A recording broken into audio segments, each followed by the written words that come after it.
subscribe, like the video, and, if possible, join Patreon. But if you don't have much money, you can support the channel by watching the novels on euroaudiobooks.com. Remember that you can participate in the polls so that your favorite novel gets published for free. Normal human. Falling from a cliff hundreds of meters high. This should be a fatal situation. The moment before jumping out of the car, Steve still couldn't figure out how to escape from such a situation. But Steve jumped without hesitation, because Kyle had been creating miracles since the training base, walking ahead like a pioneer, leading and teaching him forward. More importantly, he believed in Kyle, and that was enough. Kyle himself didn't think as much as Steve thought. After jumping off the carriage, he turned his face to the sky and opened his arms, as if waiting for something. At this moment, 10,000 meters above the glacier mountains, whoosh! A light blue animal shadow quickly broke through the atmospheric clouds. Its sharp, golden eagle eyes looked down, and its huge wings covered with lush feathers suddenly shrank, and it dived toward the ground head downward. It was like an arrow, breaking through the sound barrier in a short moment, leaving a series of white waves in the sky. Here it comes. Seeing a long and narrow hole torn in the clouds in the sky, Kyle smiled. He had summoned the Blue Eagle during this period of time and had it conduct reconnaissance in the sky within a few miles of his body, thus creating an air defense area exclusively for him. After all, he is now a major threat to the German army and the Hydra organization. A month ago, the enemy had sent fighter jets into the battlefield and dropped mines in an attempt to kill him and Steve. The Blue Eagle's flying maneuverability is extremely strong. In a one-on-one fight with a single fighter, the fighter will be destroyed by the sharp claws from behind before it even sees its direct presence. The creatures summoned by the biological card are naturally close to and obedient to the card holder, and have a subtle telepathic connection. However, in order to keep the biological card in a summoned state for a long time, it needs to be supplied with food on a daily basis. What's coming? Steve asked in surprise. He kept looking down, and his continuous fall made the valley floor approach quickly in his field of vision. Before Kyle opened his mouth to explain, the next moment, huge amounts of shadows enveloped the bodies of several people, accompanied by strong wind pressure approaching. Chirp! The Blue Eagle let out a loud cry, flapped its wings, and quickly approached, first catching Kyle with its body, and then used one claw to firmly grasp Steve and the hostage. Oh my God, what kind of bird is this? Steve was shocked and looked back at the Blue Eagle, whose wingspan was 10 meters wide and long. His mouth opened in surprise. Chirp! The Blue Eagle glanced at Steve and its claws and flapped its blue-feathered wings downwards, completely tearing up the snow and wind below, forming a small hurricane that rushed into the sky. Steve was a little confused and said hesitantly, "Why do I feel like it despises me?" Kyle sat on the Blue Eagle's neck and said, "It's a kind of eagle. It's very smart, with the IQ of a 10-year-old human child. I've never seen such a big eagle." Steve knew he was out of danger and felt much more relaxed. He smiled bitterly and said, "Besides, why are you sitting on it? I'm about to be caught in its claws." Well, Kyle paused as if lost in memory and began to make up a story. "I met this eagle when I was a child in the forest on the mountain. At that time, the Blue Eagle was the same size as a normal eagle. Later, it was infected by radioactive drugs from a factory, and its body mutated. Not only did its feathers change color, but its size also grew larger. So that's how it is." Steve nodded, without any doubt or further questioning, and simply believed Kyle's words. "Steve, I hope that when you return, you will not reveal the information about Blue Eagle to anyone, including Carter." Kyle stroked the feathers on the Blue Eagle's head and got to the point. "The Blue Eagle will not harm humans, and it eats wild animals in the mountains. If someone knows of its existence, they may try to hunt it down." "Okay, I won't tell," Steve agreed straightforwardly. Kyle also secretly breathed a sigh of relief. For the Marvel world, it was still too early for creatures like the Blue Eagle to appear. After the 21st century, with all kinds of mutations and technologies emerging one after another, mythological gods like Thor, Loki visiting the Earth for a few days, and alien magic expanding the thinking of Earthlings, the existence of the Blue Eagle is no longer so surprising. After Blue Eagle led the three people out of the valley, he dropped them off on the ground near the snow-capped mountains, then flapped his wings and disappeared into the clouds in the sky. Kyle and Steve took the target hostage to a predetermined location, joined up with Fury's troops, and then returned to the base.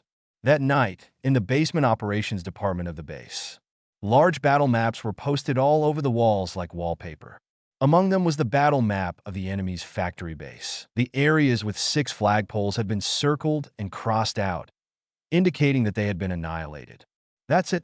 Sergeant Bucky Barnes fell to the bottom of a snowy valley and died during a mission. The target hostage has been handed over to the professional staff at the base for interrogation. The Hydra organization has now separated from the German army. According to the intelligence we know, the leader of Hydra, Red Skull, has a mysterious item that can create unlimited energy. Do you need to snatch the things away? I still remember the revenge of the Red Skull. Of course, even if we don't create unlimited energy, we can't let a dangerous organization like Hydra abuse it at will. On a combat desk with a spotlight on it, Kyle, Steve, Carter, and the colonel who was the base's commander-in-chief sat on chairs and discussed. Major Kyle, Lieutenant Steve, please get ready. The colonel looked at Kyle and Steve sternly and said sincerely, if we learn the whereabouts of the Red Skull from the target of this mission, we will have to rely on you to attack with your shield and sword. A shield represents American justice and protection, and a sword represents American power and killing. Kyle and Steve's military ranks were not low, but not very high either. However, their prestige and reputation in the country were far higher than some generals and officers. Therefore, the commander-in-chief and colonel of the base at this time did not put on any airs and treated them as equals. Steve nodded and responded, I understand. I will prepare in advance and leave immediately once I get the news. The target is Red Skull. Even without you telling me, I would insist on going. Kyle said coldly. The debt from last time has not been paid back yet. Chapter 41. Card drawing preparation late at night in a single officer room assigned by the base. After taking a shower, Kyle was wearing only a pair of shorts, with his upper body showing his muscular abs. He leaned back on the bed, resting his eyes in a semi-lying position. Of course, he was not thinking about life or anything, but entering the card space with his mind. In the boundless white space, it is very different from what it was nearly 2 months ago. Before, all the cards were mixed together, spinning endlessly like a hurricane. After being sorted by Kyle, the 3 types of cards, ability, items, and creatures, are now divided into different card storage areas. In addition to the 3 major classification card areas, there are 2 other emergency card areas and a material card area. Emergency card area. That is to store some cards that need to be used directly in emergency situations, such as Vicious Dog, Energy Laser Gun, Emergency Box, Blue Eagle, and the like. There is not even one ability card in the emergency card area, because ability cards can be used directly as long as they are in the card space. Unlike item and creature cards, they do not need to be materialized before use. The material card area stores some useless item cards, which are the materials for sacrificing and drawing cards. Kyle's mind entered the card space, heading for the material card area. After more than a month of fighting and looting, most of the material cards looted from several fallen German factory bases were stored in this material card area. At this time, nearly 100 blue item cards and thousands of green item cards are densely piled up in the material card area, which makes people feel a sense of accomplishment. I've saved up the material cards for so long, it's time to try my luck. Kyle took a deep breath and suppressed his usual nervousness about drawing cards. Many of Germany's energy plants have been completely destroyed, and with the final battle with the Red Skull imminent, there is not much point in continuing to save cards at this juncture. Kyle began to count the number of item cards in the material card area, and soon came up with an accurate number. Green item cards, 1020. Blue item cards, 86. Converted into the number of times of sacrifice and card drawing, green quality can draw cards exactly 102 times, while blue quality can only draw cards 8 times. Then, let's start with the green quality ones. Kyle waved his hand and directly selected the 1020 green item cards floating in the material card area. Successfully selected, sacrifice, and draw cards. 102 consecutive draws. You sacrificed German-style fine helmets, times 26, German combat uniforms, times 11, old-style sniper rifles, times 6, reconnaissance equipment, times 3, energy magazines, times 89, high-explosive grenades, times 22, anti-infantry jumping mines, times 9. The extraction was successful. Congratulations on obtaining additional life X11, true two-sword style mastery, radio, rabbit, shark, bronze sword, Indian language mastery. All the new cards were green, and the green light that was blooming made Kyle sigh. Damn it, this is 102 consecutive draws. Do you dare to have a small chance of getting a blue quality card? Moreover, most of these 100 new cards are messy and useless cards. Except for some alternative technological item cards that can be given to Howard for research, there are not many other cards that can be used. I was given 11 rare green life bonus cards. Is this good luck or bad luck? Kyle curled his lips. Add life. Increase the user's natural lifespan by 3 years. A rare green ability card. Current status. Available to others. The green life-enhancing card is obviously more effective than the white one, increasing the lifespan from 3 months to 3 years. However, Kyle now has the physique of a super soldier. His aging degree and natural lifespan have already reached a certain level, so adding a life card will not have much effect on his body. It's interesting that the ability card obtained through sacrifice can actually be used on others. Kyle pondered. This life-enhancing card didn't mean much to him, but its value to ordinary people was amazing and had no upper limit. Put it aside for now. It will definitely come in handy in the future. Kyle stopped thinking and looked at the only other green rare card besides Add Life. True Two-Sword Style Mastery. Master the two-sword style's sword skills to near perfection. A rare green ability card. It's barely pass. Kyle shrugged helplessly. After all, he didn't put his hopes on drawing green quality cards. The focus of tonight is the next 8 blue quality card draws. Come on again and again. I can't stand it if you keep hitting me. Kyle took a deep breath, suppressed his anxiety, and slowly selected 10 blue item cards. Sacrifice, extract. You sacrificed remaining gem energy X10. The extraction was successful. Congratulations on obtaining Add Life. Oh my god, another life-enhancing card? The moment he heard the card drawing message, Kyle almost burst into swear words. What was going on with the card drawing tonight? Was the card drawing system afraid that he would die too quickly? Add life. Increase the user's natural lifespan by 30 years. A rare blue ability card. Current status. Available to others. A simple and crude ability card with no side effects that can directly increase the natural lifespan by 30 years. 30 years? Kyle was also a little surprised. He thought that the rare blue, extend life, would only last for 10 years at most, but he didn't expect it to be so long. If I continue like this, as long as I don't die, I can live until the earth is destroyed. Kyle smiled bitterly and continued with the steps of sacrificing and drawing cards. Although lifespan is solid enough, please give me something more solid. As Kyle cried out in his heart, 10 blue item cards were sacrificed and disappeared again. The extraction was successful. Congratulations on obtaining the submarine. Is this useful or useless? Kyle looked a little sad, but he didn't stop and continued drawing cards. The extraction was successful. Congratulations on obtaining the disguise voice changer. God, what do I need this voice changer for?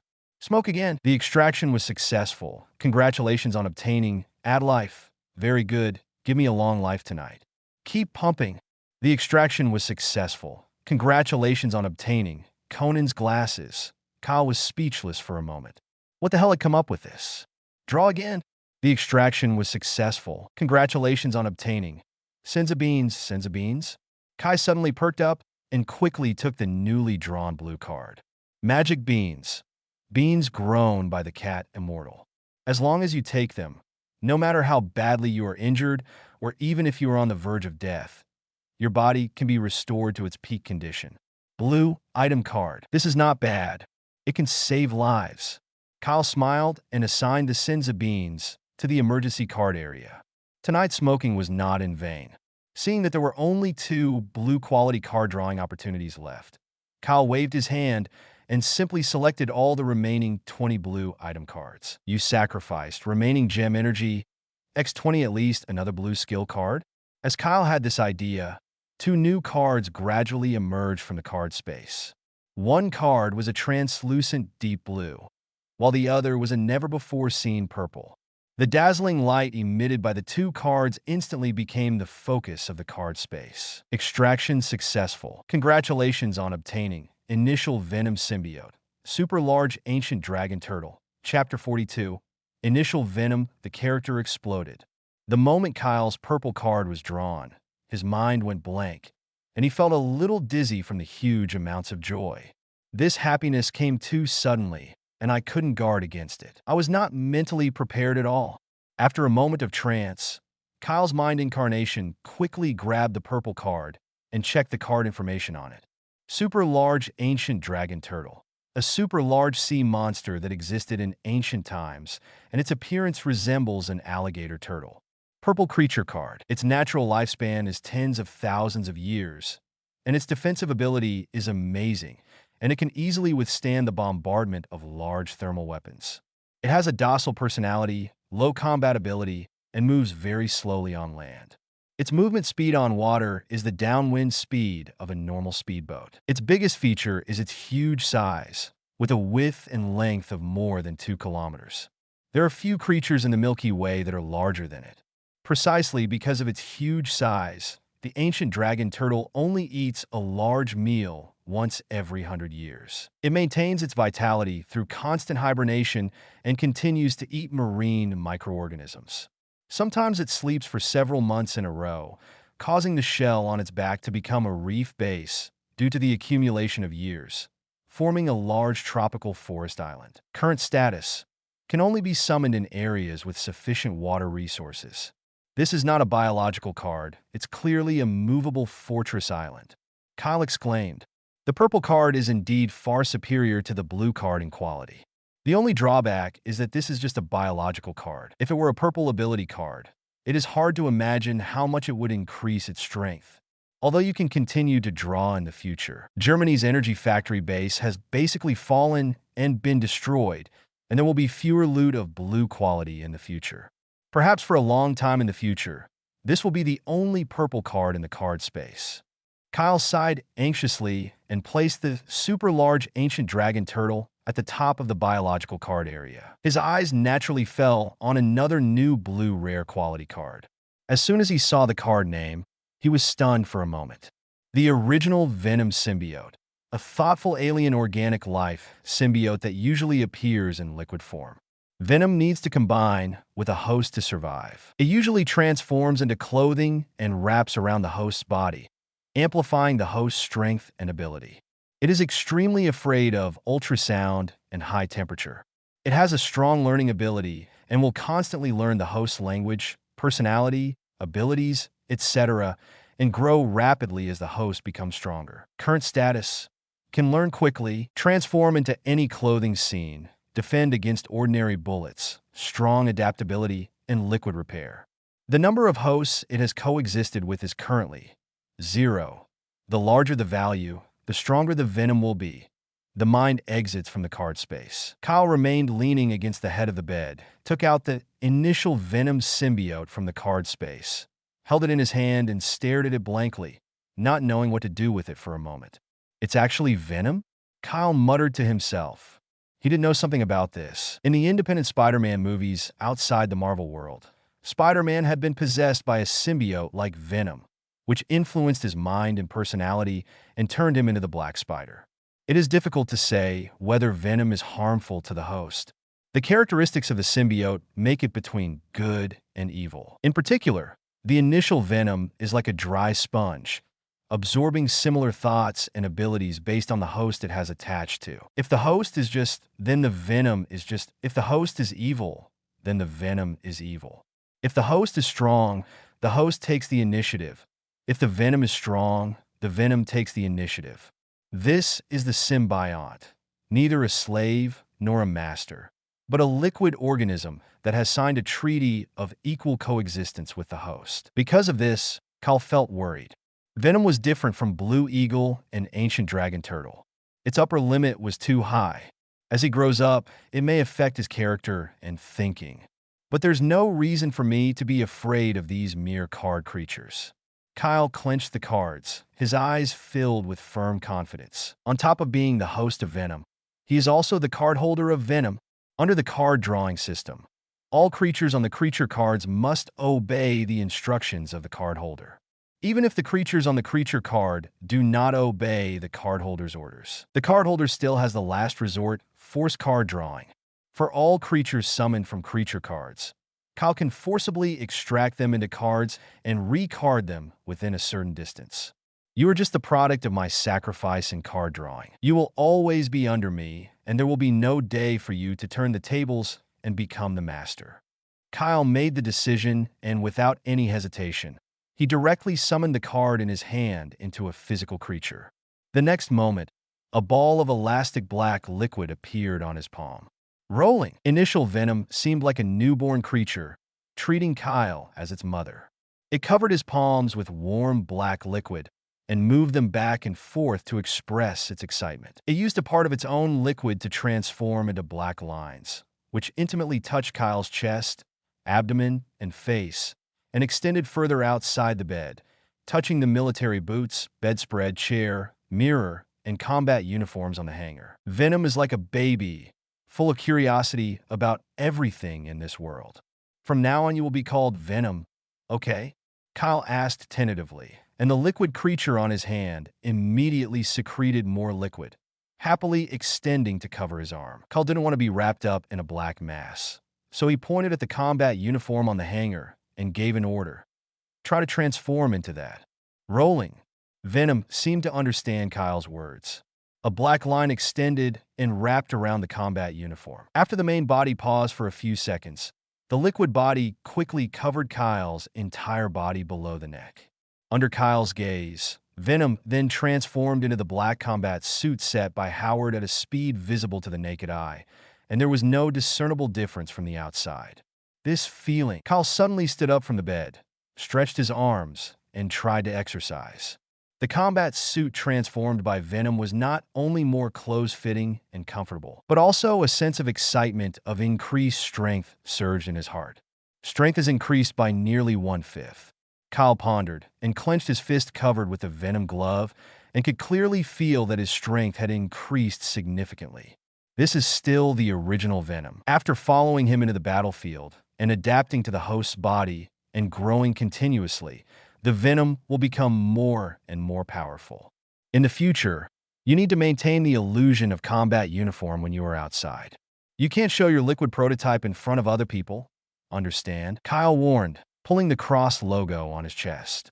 The Venom combat suit seemed to be made of highly fibrous material with high elasticity, and it bounced back mischievously. The original combat uniform was actually of good quality, but the bloodstains had to be cleaned every time he came back, and Kyle was used to using the vibranium arm guard on his right hand to block energy lasers, which often resulted in Howard having to repair the right sleeve of the combat uniform after returning from the battle.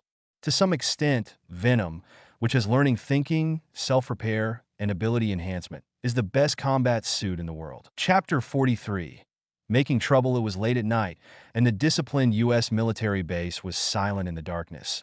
But subtle noises continued to be heard in a certain officer's single room. Under the dim light, Kyle, wearing the Venom-transformed battle suit, did warm-up exercises in the single room, using the entire iron and wood single bed as a barbell, lifting weights to adapt to his increased strength. As his abdominal muscles swelled rhythmically and his hands and feet continued to warm up under high-intensity exercise, the battle suit gradually fit the body surface of Kyle, the host, like a layer of black leather skin, clearly highlighting the muscle contours of the perfect body underneath. "Then you are happy, right?" Kyle said with a smile. Not only could he clearly feel the pleasure conveyed by the Venom in his body, but this pleasure also made him energetic and in a good mood. After Venom integrates with the host, their powers and emotions will be intertwined, influencing each other and sublimating on this basis. Today is also the first day of the original Venom's birth. Coupled with its first symbiotic integration with the cardholder, who has the physique of a super soldier, it is so excited that it can't stop jumping for joy. However, There will likely be information about the Red Skull's whereabouts tomorrow. The mission is imminent, so we can't waste time fighting with it. Kyle exhaled a breath of hot air, put the single bed down on the ground, and said to Venom in comfort, "Okay, I'll take you out for a walk tomorrow. If you keep going like this, you won't be able to sleep tonight." Just as he was about to take off his Venom suit, there was a knock on the door. "Who's looking for me so late?" Kyle was surprised.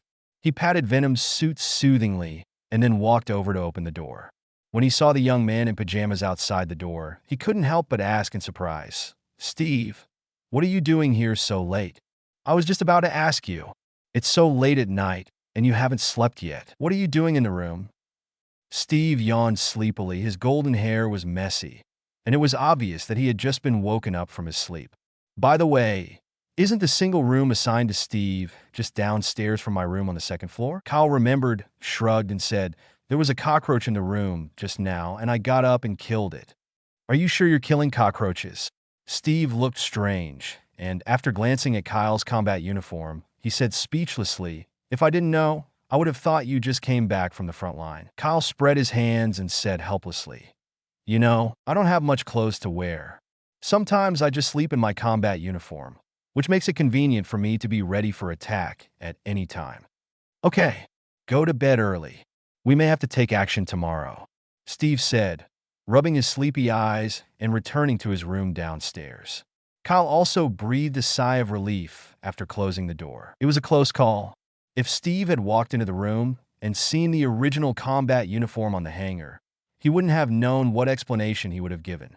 "It's time to go to bed," Kyle muttered, and was about to transform the Venom directly into Card when there was another knock on the door. "Still coming?" This time Kyle was alert and quickly took out the original combat uniform from the hanger and turned it into a card, then walked over to open the door. "Steve, why are you here instead of sleeping?" When he saw the person coming outside the door, he stopped talking in shock. "Carter? Why are you joining in the fun so late at night?" Kyle asked with a curl of his lips. That's right. The person knocking at the door was Carter, who was wearing simple long-sleeve pajamas. The exposed skin on her neck was fair, and her short blonde hair hung lazily on her shoulders, adding another kind of charm compared to her cold and elegant demeanor during the day. "Do you want to sleep tonight?" Kyle secretly complained, and seeing that Carter didn't say anything, he asked directly, "Want to come into the room and sit down?" "You wish." Carter rolled his eyes at him, turned around, and leaned against the wooden railing of the second-floor corridor, his back looking like he was blending into the night. "I have something to tell you."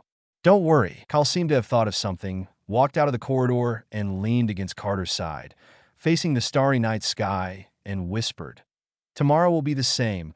No matter how many times, I will bring Steve back." Carter was silent for a moment, glanced at Kyle with her beautiful eyes, and said coldly, "Aren't you afraid that you won't be able to come back?" "Can't come back?" Kyle was slightly stunned, shook his head, and said, "I haven't really thought about this. Although I don't want to set a flag in advance, I still have some confidence in my ability. This is not arrogance, but is based on a certain understanding of the Marvel world and an estimation of the total strength of one's own abilities and equipment. Super soldier ability, dozens of fighting skills, carbon sodium steel sword, vibranium arm guards, and the new Venom suit drawn tonight, not to mention the other life-saving Blue Eagle and Senza Bean trump cards. If the Red Skull is positioned as a villain at this stage, Kyle really doesn't take him seriously. When he sees him, he will just mindlessly fight him head-on to see if he can withstand it. Carter continued, "It's good to be confident, but there are always unexpected events. Kyle, you always rush to the front so recklessly. Aren't you afraid that you will fall one day? Are you concerned about me? Are you afraid that I'll die on the battlefield?" Kyle blinked in surprise. This woman seemed a little abnormal tonight. "Of course," Carter nodded in acknowledgement, "and to be exact, you are one of the people I selected to record and complete the super soldier data. If you don't come back, it will be a great loss to our army. My only research value? I'm now a major and an American hero. Please speak to me with more respect." Kyle retorted. At the same time, he seemed to realize that something was wrong with the Venom combat suit on his body and glanced back subconsciously. At some point, a liquid black line emerged from the back of the Venom combat suit and slowly extended towards Carter's body, like a tentacle. Carter rested his hands on the wooden railing, with one palm supporting his chin, completely unaware of the venom's detection and tension from behind. "Stop it, Venom!" Kyle's scalp tingled as he watched. He knew that Venom had no ill intentions. She was just encountering a female human for the first time and was very curious about her body structure.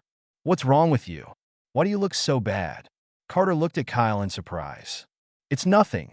Don't worry. I will come back safely tomorrow," Kyle said perfunctorily.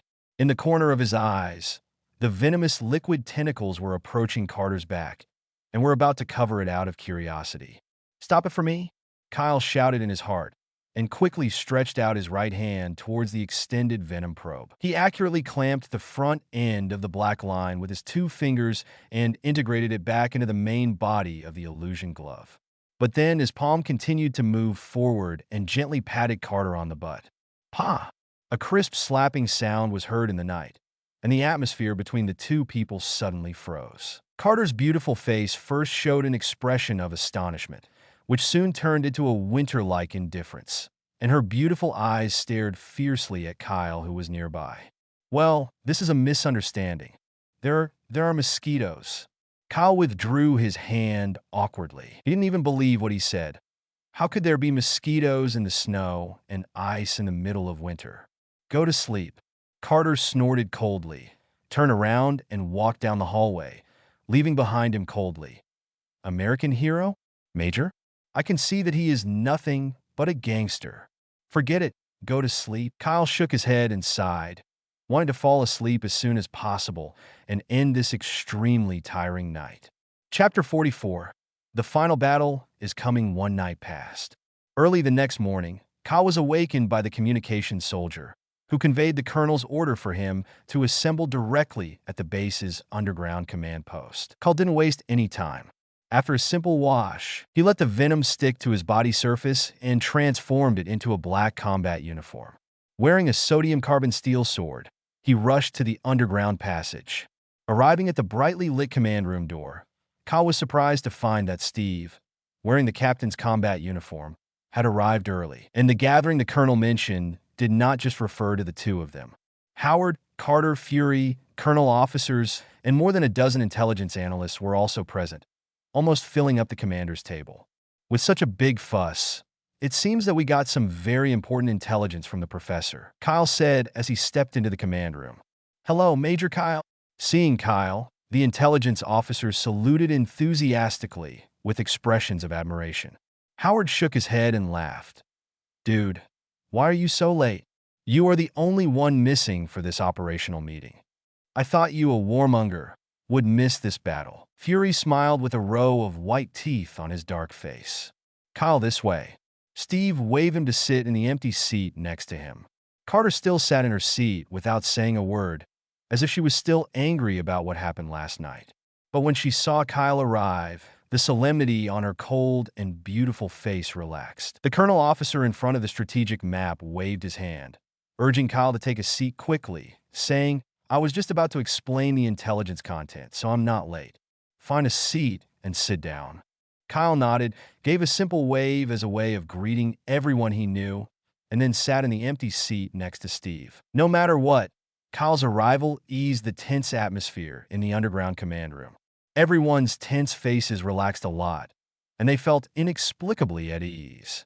This is the exclusive charm of heroes that symbolize American strength. It is not just a boasted status and reputation, but is created through real personal achievements and the number of enemies killed. Then I'll get to the point. The colonel coughed and said solemnly, "Late last night, intelligence personnel learned a very urgent piece of intelligence from the professor who had just joined the Hydra organization, the founder of Hydra, Schmidt Red Skull. His strategic goal is not only to occupy European land, but also to destroy half of the Earth and then rule the entire world." Upon hearing this shocking news, most people in the command center frowned. This lunatic should be thrown into a mental hospital. He really thinks he is a god. Carter snorted coldly. Fury whispered thoughtfully, "That's crazy. Maybe this is the reason why the German army is unwilling to cooperate with Hydra anymore." Howard frowned and said, "We can't just leave him alone. Schmidt has power far beyond our imagination, and the energy weapon is the best proof of that. Kyle nodded in agreement. After all, he knew better than anyone what the Red Skull had in his hands. Tesseract. It carries a space gem with the laws of the universe. Basic usage is enough to create unlimited energy, and the explosive power of the gem's residual energy block is simply unmatched by ordinary bombs. The colonel raised his voice and said solemnly, "We have received more important intelligence. Schmidt plans to fly to the United States today. As long as he crosses the Atlantic Ocean, he can flatten the entire East Coast in less than an hour. Starting from the United States, we can escalate to half the world. How much time is left?" Kyle asked bluntly. The colonel replied quickly, "Less than 12 hours. That's enough." Kyle nodded confidently. The colonel shook his head and said, "The biggest problem now is that Hydra's last base is different from the factory bases you attacked before. It is located 500 feet below the Alps and is easy to defend, but difficult to attack. I have an idea." Steve, who had been silent the whole time, said, "If we send out the army directly, Schmidt will definitely close the entrance to the base and then escape. So we must send someone to lure them to open the entrance to the Hydra base alone, and then our army will take this opportunity to launch a surprise attack. Then I'll go." Kyle shrugged indifferently. He had so many ways to save his life that even if he broke into the Hydra base alone, he was confident that he could escape unscathed. "No." Steve rejected it, looking at Kyle, and said, "You are good at attacking. It would be more appropriate for you to lead the army to raid outside. And are you sure your appearance will not scare Schmidt away directly?" The last sentence is obviously a bit exaggerated and sarcastic. But everyone in the command room did not deny it, but nodded in agreement. The German executioner, the battlefield meat grinder, the hero symbolizing American power, and the code name for a murderous devil. Kyle's direct appearance on the battlefield is definitely as intimidating as a well-armed and well-trained army. Letting such a man lure the enemy? What a joke on the Empire. The colonel half-jokingly and half-seriously said, "To be honest, if I were Schmidt and saw Major Kyle breaking into the base, I would choose to run away directly. Don't describe me as an inhuman monster." Kyle crossed his arms and glanced at them coldly. "I propose the plan. Please let me go." Steve stood up and said firmly, "As Captain America, I will be the bait and will also attract the Hydra organization to take the initiative to attack. So I am the only suitable candidate." Kyle looked at Steve, who had a resolute and upright face, and this adjective suddenly popped up in his mind. "I, Captain America, carry the hardest shield and take the most vicious beatings. The situation is urgent, and we can't delay any longer. The plan is set. For this mission, all personnel at the base will cooperate with you too." The colonel slammed his palm on the table to express his firm determination. "Then let's take action now. Destroy the last Hydra base and send that madman Schmidt to hell in one fell swoop." 3 hours later, near the Alps, the midday sun was bright and abundant, and the snow in the mountain forest set off the dazzling light. Boom! A burst of loud and explosive engine noise suddenly sounded, and Steve, with a round shield on his back, rode a motorcycle and quickly passed through the snowy forest road. He gripped the handlebars tightly with both hands and kept accelerating. The rear of the motorcycle sprayed blue flames and exhaust gas, and the wheels crushed the snow and branches. He rushed towards the main gate of the Hydra base at full speed alone. Sniff, sniff. These sounds came from behind Steve, and there were more than a dozen enemy motorcycles following closely behind him, chasing him like shadows. The fish is hooked on the snowy mountain beside the forest. Kyle looked down coldly at the motorcycle chase in the forest, like a hunter preparing to hunt, patiently waiting for the fierce battle to come. The Venom combat suit he was wearing also subtly conveyed its own excitement due to the host's excitement.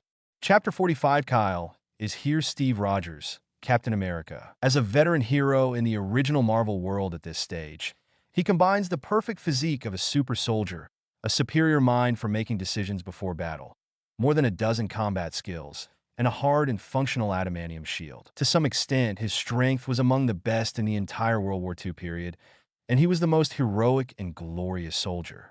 Unfortunately, the sudden appearance of Kyle, who has the ability to draw cards, puts Steve in the awkward position of why is there Liang when there is you? After all, Kyle's brilliance is too dazzling. They are both soldiers and super soldiers. But no matter in terms of personal strength, personal achievements, military rank, or even the influence and deterrence as an American hero, Steve will always be just a younger brother. This made Steve work harder during the mission. He wanted to prove his title as captain and tried again and again to get ahead of Kyle and lead the way. Crack! Steve looked grimly at the enemy motorcycle approaching from behind in the rearview mirror. While accelerating, he pressed a button on the motorcycle. Suddenly, a steel rope shot out from both sides of the motorcycle. 3 or 4 enemy motorcycles in the front were immediately affected. The people and vehicles on them were tripped by the steel ropes and rolled over, plunging heavily into the snow on the ground. The rest of the enemy motorcycles avoided the ropes and continued the pursuit, but soon they were directly faced with the flames from the rear of Steve's motorcycle and fell wailing in a small area of fire, followed by continuous explosions.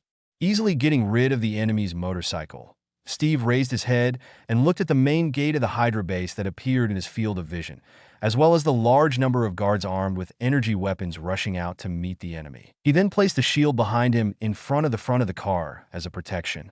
Under the bombardment of energy tanks and the dense lasers emitted by energy guns, Steve drove his motorcycle at full speed and rushed into the main gate of the base. This motorcycle was modified by Howard, so it naturally has many high-tech devices. Not only a catapult cable, a flamethrower at the rear, but also a self-destruct device. As soon as Steve drove his car into the Hydra base, he jumped off the motorcycle. The motorcycle continued to move forward and crashed into the main gate of the base. The powerful explosion instantly blew a gap in the half-open steel door of the base, and more than a dozen guards around the door were also blown to pieces. "Come again!" Steve shouted with his shield in hand, and rushed into the group of enemy guards alone, fighting with dozens of guards like a single man against an army. At the same time, on the side of the main gate of the Hydra base, on a snow-capped mountain less than 100 meters away, thousands of American soldiers were lurking quietly, waiting for the planned opportunity to arrive. At the front of the army, Kyle and Fury squatted on the edge of the snow, watching Steve fighting bloody battles through binoculars. Fury exclaimed, "Steve, even though he's just acting as bait, he's really becoming more and more like your fighting style." "No." Kyle shook his head slightly and said slowly, "This should be his true style, since he only symbolizes the justice and protection of the United States. In the eyes of others, Steve's offensive ability is not strong. In fact, always rushing to the front of the war as a lone pioneer, defending everything with his shield and fighting against enemies from all directions with his shield. This is the true attitude of Captain America." Next, according to the original plan, Steve was still defeated by the continuous siege of armed guards and was detained by the guards and taken into the base. Seeing that the gate of the base was completely open again, Kyle nodded and gave an order. "Lieutenant Fury, lead the troops to attack the main gate of the base directly and destroy all the equipment inside. And quickly surround this place, and don't let go of even a single Hydra member." "Understood." Fury nodded, looked at Kyle thoughtfully, and said, "You want to use the cable pulley to raid indirectly?" "Of course. Go slowly. The Red Skull is about to run away. I must enter the base as soon as possible and intercept him." Kyle said, his blue eyes condensed with cold light, and a faint murderous aura appeared on his body. "It's time to settle the old accounts from last time." At this time, inside Hydra's last underground base, in the lobby on the second floor, Steve was detained by 2 armed guards and taken directly into the hall, where he stopped in front of a man with an ugly scarlet skull face. The man was none other than the founder of Hydra, Schmidt, also known as the Red Skull. He looked coldly at Steve, who was standing in front of him, and said with contempt, "You really have inherited the arrogance of the Americans, and you are too arrogant. You actually ran here alone to die. Professor Erskine escaped from me and gave everything to you and Kyle." At this point, the Red Skull gnashed his teeth, his expression twisted with anger, making his face even uglier. Although they were both super soldiers, he was not as good as the previous 2, and he was even disfigured to this extent. "The professor told me that you are a complete lunatic and don't deserve what he has." Steve smiled sarcastically. "Shut up. He's just jealous of my talent. What's so special about you? Red Skull growled, clenched his fists, and punched Steve in the stomach in anger. Cough. Steve coughed a few times in pain and was beaten to his knees on the floor of the hall. The Red Skull looked down at him and took out a modified energy pistol from his waist. Captain, let me end your life. At the critical moment of life and death, Steve laughed and said, You asked me what's special about me? Sorry, I'm just a short guy from Brooklyn, New York, but I have a brother. As soon as he finished speaking, a black figure appeared from the window on the second floor of the base, following the hanging steel cables and suddenly smashing the glass window and rushing into the base hall. The two guards standing at the window were paying attention. The young man in black combat clothes who broke and rolled on the ground to completely remove the impact force. He quickly stood up and pulled out a sharp one-handed sword with his left hand and slashed it diagonally with a quick pounce. Like cutting a watermelon, the heads of the two fully armed guards flew high. It all happened so suddenly that the young man in black battle suit broke in and leaped up to kill the two guards in just half a second. When everyone in the hall on the second floor of the base looked over, they could only see a grim young man with an expressionless face standing in the hall with a sword in his hand, looking coldly at them, with a corpse with its head and body separated in 4 pieces behind him as a bloody background. Kyle, it's Kyle from the U.S. military. Someone in the hall on the second floor of the base shouted first, and then a suffocating feeling of panic entangled in the hearts of most people. The members of Hydra have all been brainwashed and are absolutely loyal without fear of death. But this does not mean that they have lost the thing called fear.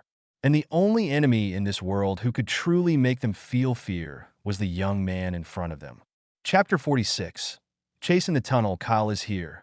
This sentence is often quoted by German people to intimidate children. At this time, in the lobby on the second floor of the base, the armed guards of Hydra looked at Kyle, who broke in from the window.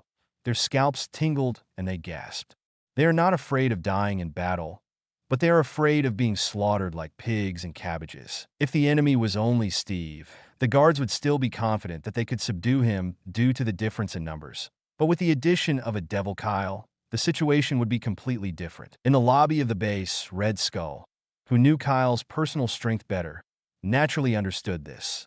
So the moment he saw Kyle's figure appear, he turned around without hesitation and rushed decisively to the underground passage of the base. Want to run again? Kyle entered the hall. His eyes fell on Steve first, and after confirming that he was safe, he immediately locked onto the Red Skull's location. Seeing that Red Skull wanted to run away, Kyle snorted coldly. Holding the sword and kicking quickly, he rushed towards him. At this time, Steve no longer pretended to attack suddenly. He stood up and knocked out the two guards who were holding him behind him. Holding the shield in his right hand, he looked at the Red Skull with the same cold look.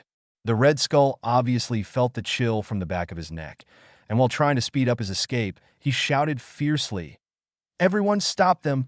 Yes, the armed guards in the base responded in unison, frantically using their bodies to build a defense line and opening fire. "Stop me!" Kyle sneered, raised his sword, and slashed down, cutting off the arms of the two guards holding the energy guns in front of him, and scarlet blood splattered on the smooth floor.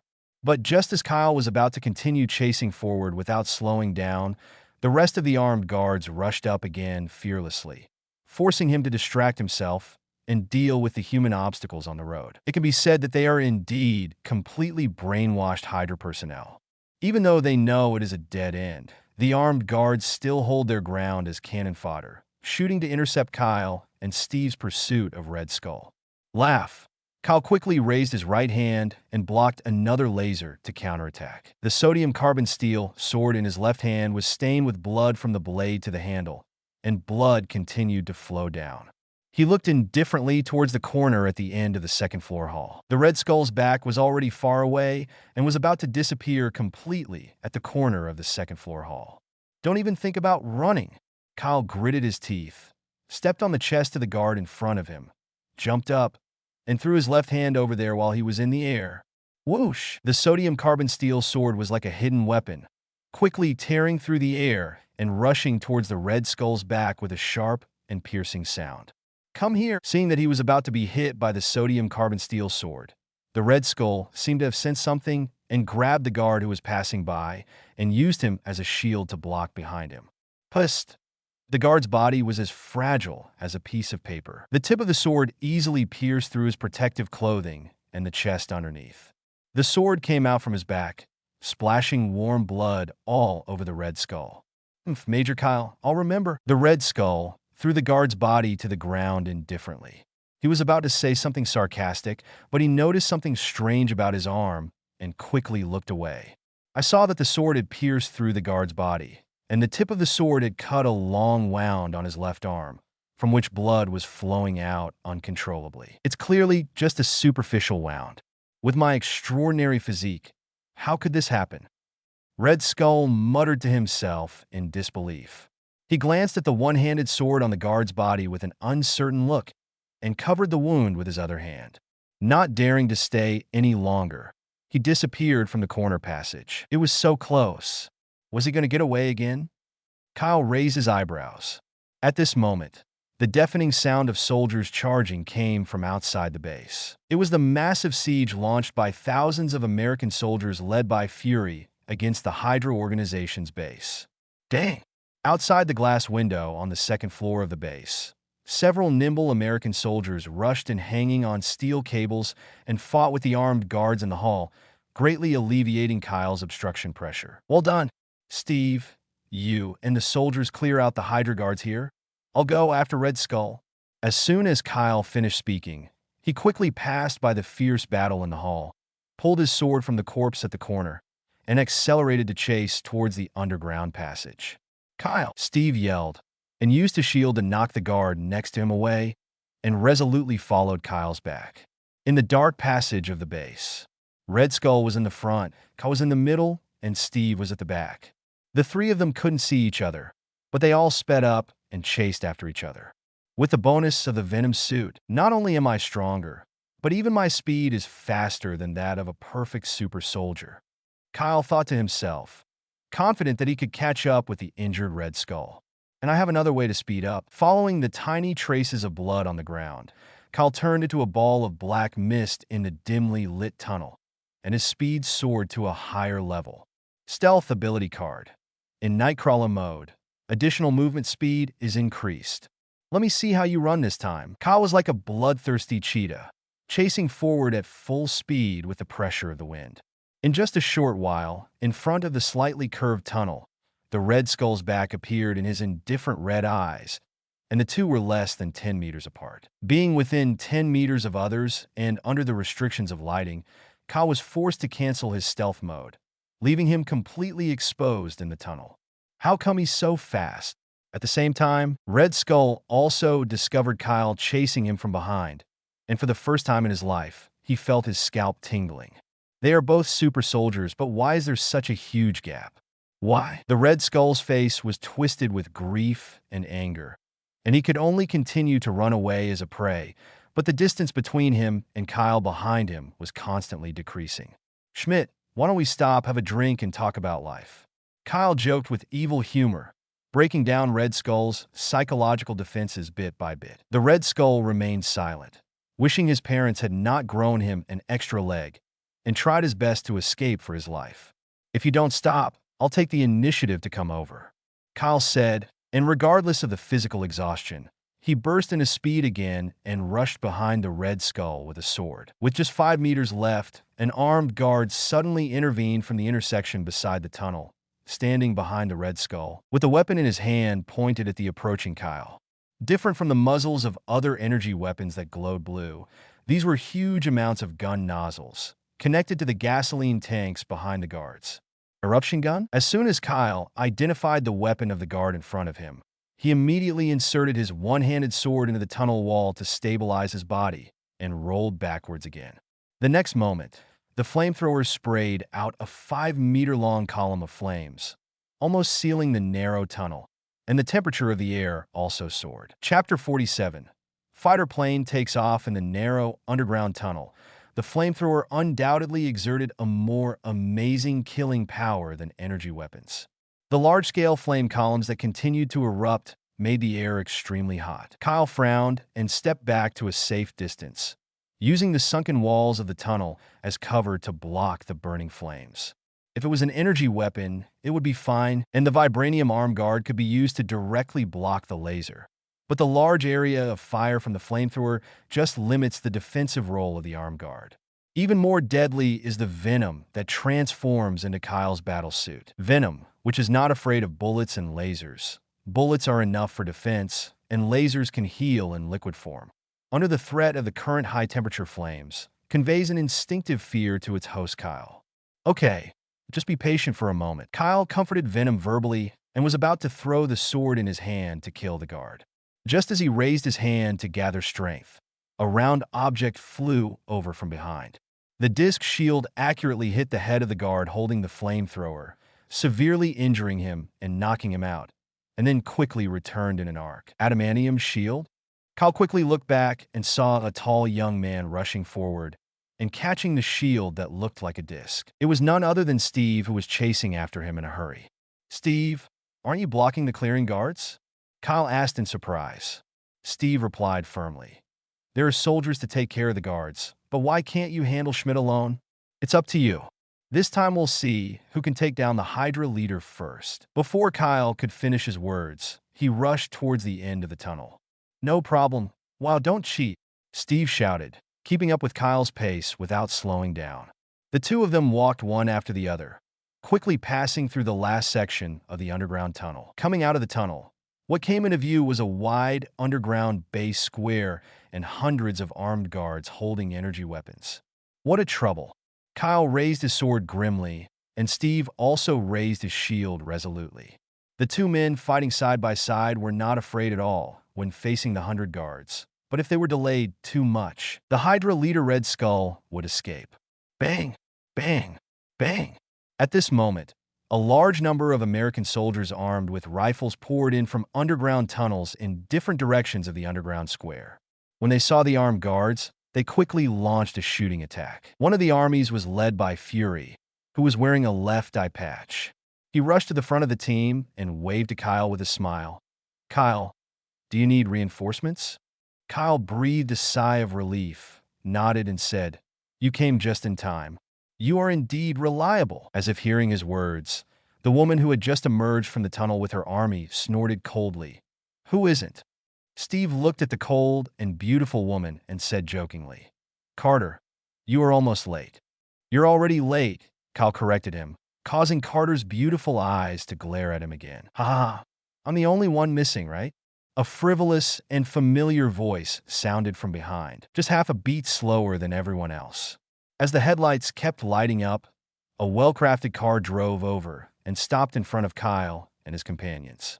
Howard, who was sitting in the driver's seat, waved at them in his usual gentlemanly manner. "How come you, the logistics officer of the Science Strategy Department, are here?" and even drove Schmidt's car into the base. Kyle raised his eyebrows in surprise. Howard smiled and said, "This is the final battle in Europe. Of course I have to come. After all, we are a team." "We? Team?" Kyle was stunned for a moment and glanced around at Fury, Carter, and Steve, and finally the corners of his mouth couldn't help but curl up subtly. "Yes, I don't know when it started, but they have become a team, an invincible combat elite team. Now is not the time to chat. Schmidt is going to escape by plane," Steve suddenly reminded, pointing his finger to the end of the underground square. There was a large transport fighter plane that was slowly starting up and speeding up to taxi towards the exit outside the base. It went without saying that Red Skull was on it. Howard said quickly, "Get in the car. I'll take you to there." Kyle and Steve didn't hesitate and jumped into the car, one on the left and one on the right. Howard stepped on the accelerator to the bottom, and with the roar of the engine, the car speeded up and chased after the large fighter plane. "We must win."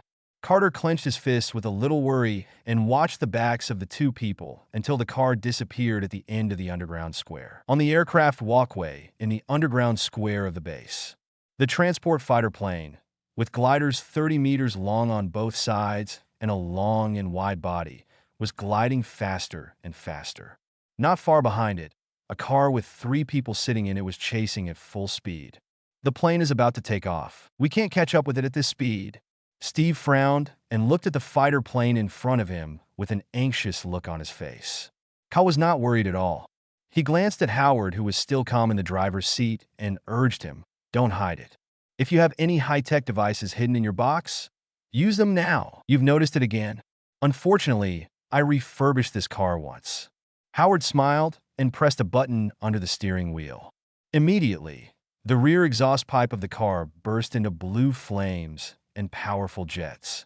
The car, which was already traveling over 100 kilometers per hour, suddenly increased its speed by more than 3 times. The strong wind pressure made Kyle and Steve hold on to their seats tightly. The distance between the car and the transport fighter plane kept getting closer and closer. When there was still a distance of about 10 meters, the area ahead was suddenly lit up by the light of day, and the wheels of the transport fighter plane began to lift off the ground. "The plane is about to take off. Steve, take me up first," Kyle spoke up, standing up from the high-speed car. Steve seemed to know what he was thinking. He squatted slightly in the car seat and raised the shield diagonally with both hands. "Let's go." Kyle took a deep breath, stepped on the round shield, and jumped forward with all his strength. Steve also pushed the shield forward, adding momentum to his jump. Whoosh! Kyle jumped high, quickly crossed the 10-meter air, and when he was still a little distance away from the fighter plane, he suddenly stabbed the long sword in his left hand into the wheel frame of the fighter plane to fix it. "Kyle!" Steve yelled, then jumped over. Kyle stretched out his right hand in time to grab his arm, and they took off with the transport plane together.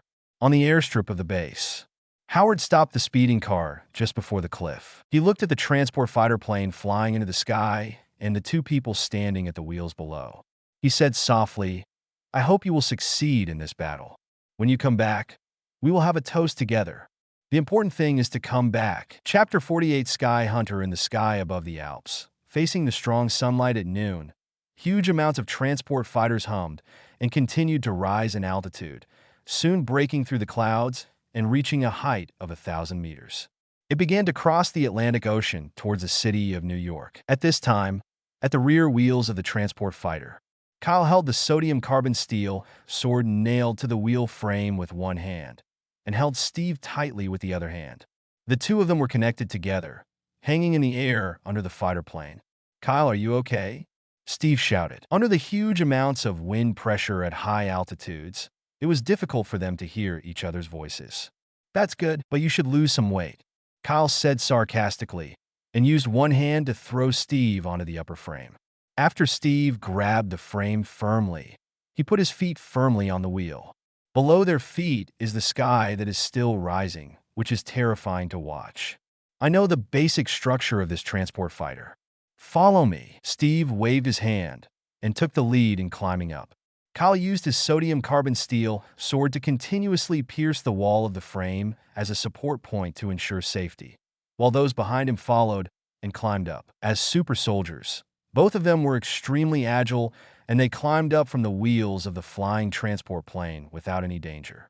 After a while, he climbed to the bottom of the rear cabin of the fuselage, opened the emergency passage door from the bottom, and completely entered the interior of the transport fighter. The rear cabin of the transport fighter is spacious and filled with high-tech equipment, and the dim lights ensure ample visibility.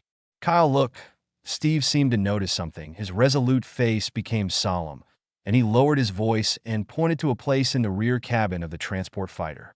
Kyle followed his gaze and saw 2 strange-looking single-person aircraft parked in the rear cabin of the transport fighter. It is smaller than a normal single-person combat aircraft, with a flat oval shape and painted in dark green. Strangely, there is no obvious ammunition muzzle on the outside, and only the lower half of the fuselage is 3 times larger than the upper half. There was no need to guess anything, as the identification information of the item card quickly emerged. Nuclear explosion plane. A single-person carrier aircraft equipped with a nuclear explosion energy bomb.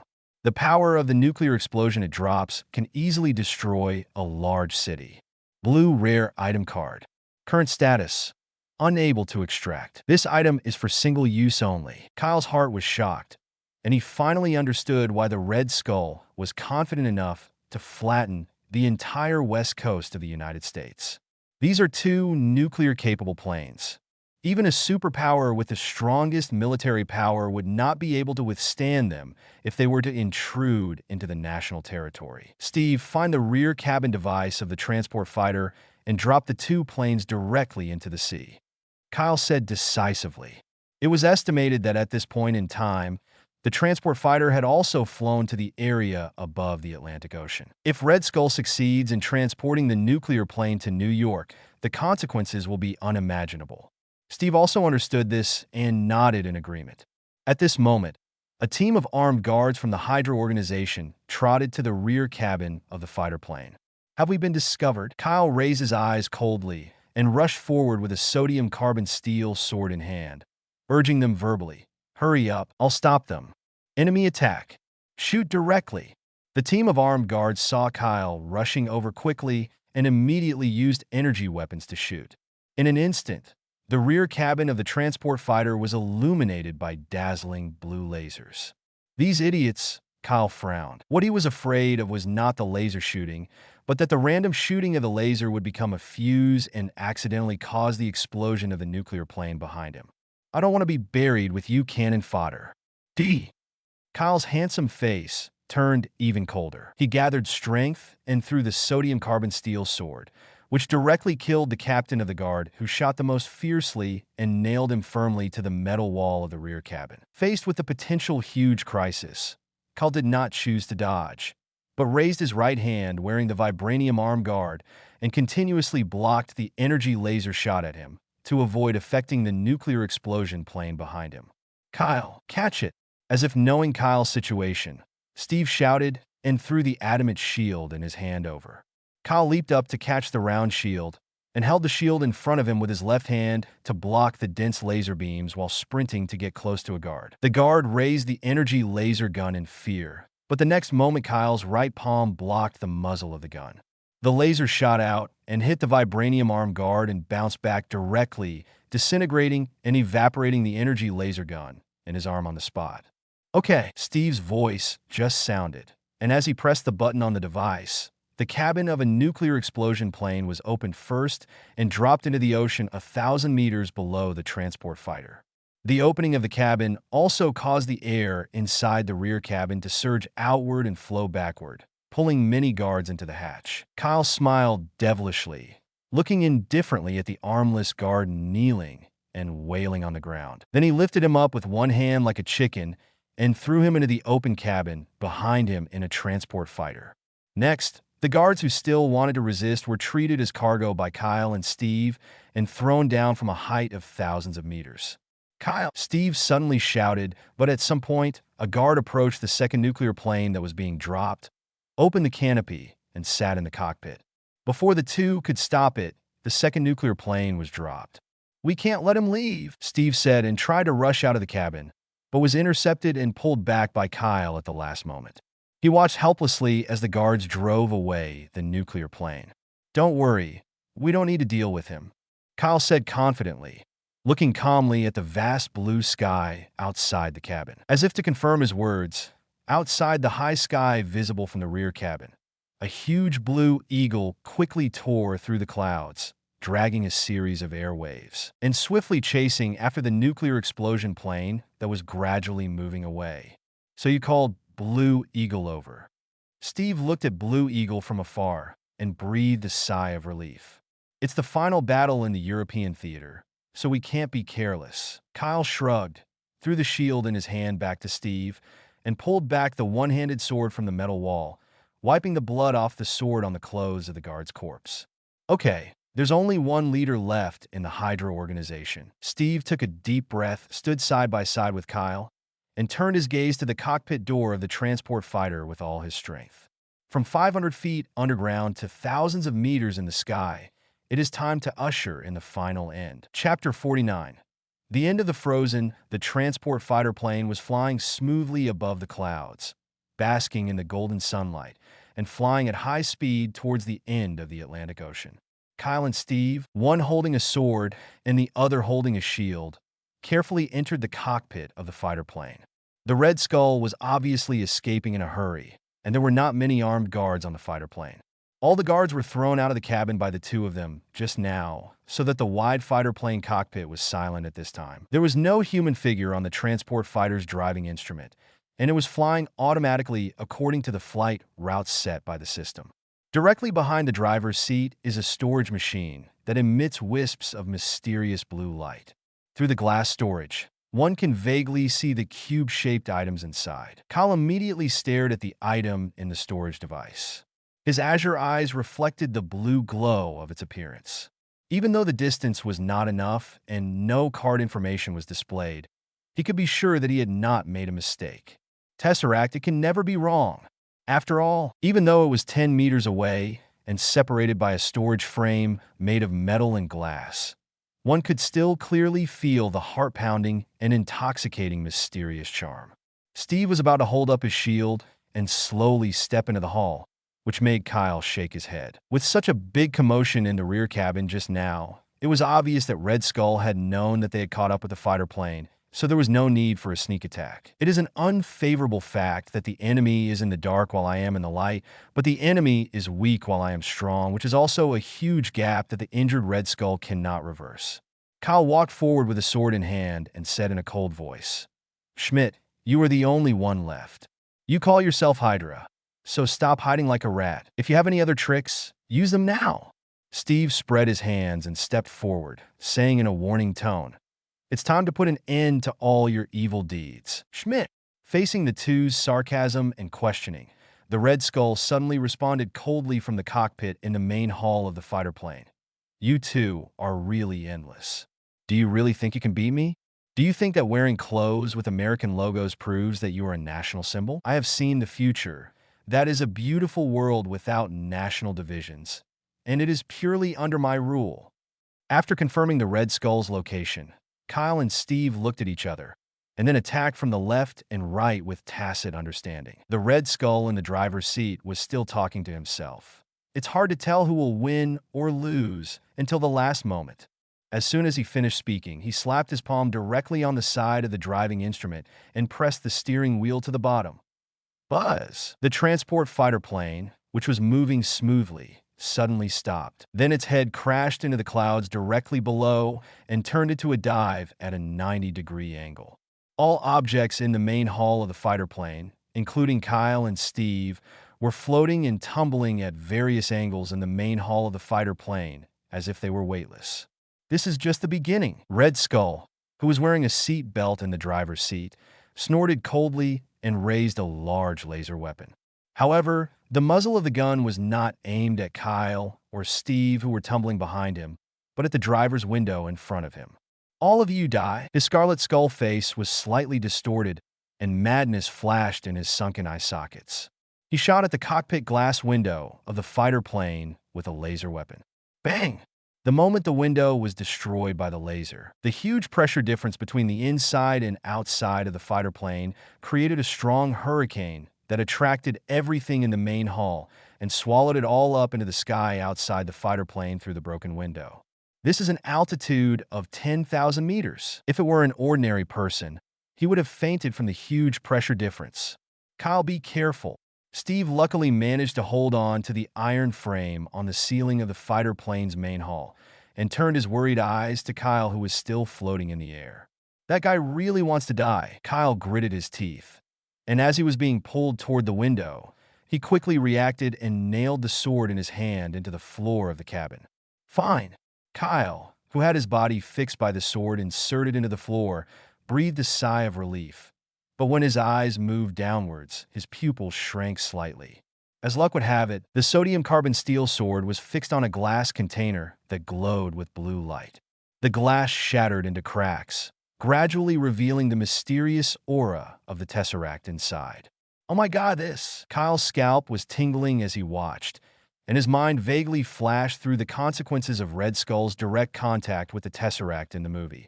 He was forced to be exiled outside the universe and guard the Soul Stone alone on a desolate planet for more than 70 years. At this moment, the Tesseract was completely exposed to the air, less than half a meter away from him.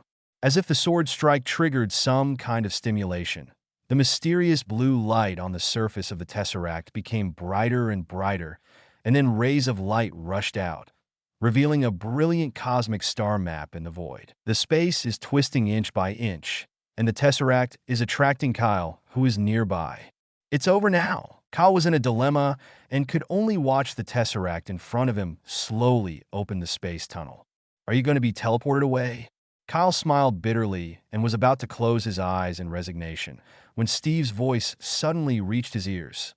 Kyle, get out of the way. The next moment, a round shield quickly flew over a distance of more than 10 meters and suddenly hit the Tesseract that reflected the star map, knocking it away from Kyle and flying straight towards the gap in the window. That was a close call. Kyle's face turned pale. He was just a little bit away from being teleported to some unknown place by the Tesseract. I love the Earth. After escaping from danger, Kyle was so happy that he almost burst into tears. He wanted to give Steve a bear hug. No, Red Skull yelled. He looked at the Tesseract that was about to be thrown out of the fighter plane through the window. He was stunned and quickly reached out to grab the Tesseract. Buzz! The starry sky map that was about to dim continued to shine, and a rainbow beam of light hit the Red Skull from the sky, submerging his figure and evaporating it. Tesseract completed this simple space manipulation and continued to throw the fighter plane into the sea. The fighter plane continued its 90-degree suicide dive. When it was less than a kilometer above the ground, Kyle moved his feet under the strong wind pressure and with difficulty reached the driver's seat and put the steering wheel back in place. As soon as it completed this action, the transport fighter immediately returned to normal driving status, but the control instruments seemed to be on the verge of damage and smoke was coming out. Kyle sat down on the floor tiredly, although there was still strong wind pressure. Fortunately, the fighter plane finally flew smoothly, and the fighter plane was not at a high altitude, so the attraction was greatly reduced to an acceptable range. Are you okay? Steve smiled, came down from the roof of the hall, came to the driver's seat, fastened his seatbelt, and sat down. Kyle waved his hand and said, "It's okay. Contact the base immediately and ask them to arrange for the fighter plane to land." Okay. Steve nodded, sat in the driver's seat, and began to operate the instrument. After a while, as if he discovered something, his relaxed expression gradually turned solemn. What's wrong? Kyle noticed the strangeness in Steve's face and stood up to ask. Steve took a deep breath and said grimly, "The situation is not good. The autopilot cannot be disabled, and a large number of manual functions are damaged and scrapped. This fighter is still moving towards its original New York location." What? Kyle heard this and realized the huge potential crisis. He said in a deep voice, "Don't worry, let me think of a solution. There's no time." Steve shook his head, his fists clenching quietly, as if he had made some difficult decision in his life. He smiled with relief and said, "Kyle, go to the rear cabin and prepare the parachute." What do you mean? Kyle was slightly stunned. Steve said firmly, "I'm going to sink this plane into the sea, so you should prepare your parachute and jump out of the plane. Don't worry, there must be other solutions. Besides, even if I have to stay on the plane, I will—" Before Kyle could finish his words, he was interrupted by Steve. "Okay, let me do this." Steve held the steering wheel with both hands, his handsome young face full of determination, and said with a smile, "Kyle, you don't know. I have been chasing you. From the training base to the subsequent competitions and battlefields, I could only watch your back, desperately trying to catch up, while constantly accepting the opportunities you gave up. Since you have declared yourself Captain America, let me surpass you this time and lead the way in front of you." At this point, Steve seemed to have returned to the young man who was physically weak but had an unyielding will. "I understand," Kyle said and walked to the rear cabin of the fighter plane in silence, knowing that no matter how much he said, he could not stop his comrade's decision, because the other party is not only his best comrade in arms and brother, but also the Captain America of this world. Even if he encounters dangerous situations thousands of times, he will still rush to the front with a firm face and would rather sacrifice himself to defend everything he wants to protect. "By the way, I'll leave Carter in your care," Steve reminded. "Huh? Who will help you take care of your girlfriend? I'll be waiting for you to come back at the base." Kyle turned around and cursed. "I do like Carter, but she's not my girlfriend." Steve shook his head and said with courage, Carter, the person she has always liked is you. Don't joke around. How could she like me? Did you misunderstand? Kyle was a little confused. What was going on? He had only flirted with her a few times, unintentionally. Then just treated as a joke. Steve shrugged and said, I have an appointment with her to go to the Tunyao Club at 8 o'clock next Friday night. If I can't make it by then, you can go in my place. Don't worry. I'll book the place for you and ask her to dance when you come back. Kyle waved and left the main hall of the cabin. Steve's voice could still be heard faintly behind him. Brother, I'll leave everything to you. 15 seconds later, a figure jumped down from the rear cabin of the fighter plane. After reaching a height of 100 meters, he opened the parachute and slowly descended toward the blue sea. Kyle, under the parachute, looked up at the end of the sky in a trance. There was a plane flying away and soon disappeared beyond the clouds. Steve, no matter what the outcome is, no matter how long it takes, I believe that one day we will meet again. Chapter 50. Kyle's whereabouts. Early 1944. The Hydra organization that was wreaking havoc in Europe was completely wiped out, and the organization's founder Schmidt was sanctioned by Kyle and Steve and was judged to have died on the spot. When this important battle report was transmitted back to the United States, it instantly triggered a grand national carnival.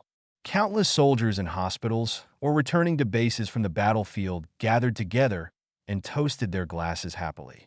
Cheers to victory. Cheers to Major Kyle and Captain Steve.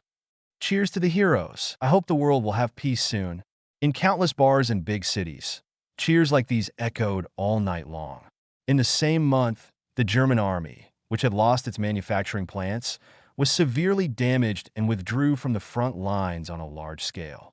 This became a major omen and a microcosm of Germany's surrender shortly afterwards. However, in the festive atmosphere of the great victory of the Western European War, the two heroes, Kyle and Steve, were like the end of the fireworks following the battle artillery fire, and they were gone forever. Although Lieutenant Steve finally managed to contact the U.S. military base through the communicator from the enemy's out-of-control fighter plane, the signal was soon disconnected, leaving only intermittent notification messages. Sink the out-of-control fighter plane into the Atlantic Ocean and do not let it enter New York. And Major Kyle, like following the out-of-control fighter plane, completely disappeared without a trace and no news was heard from him.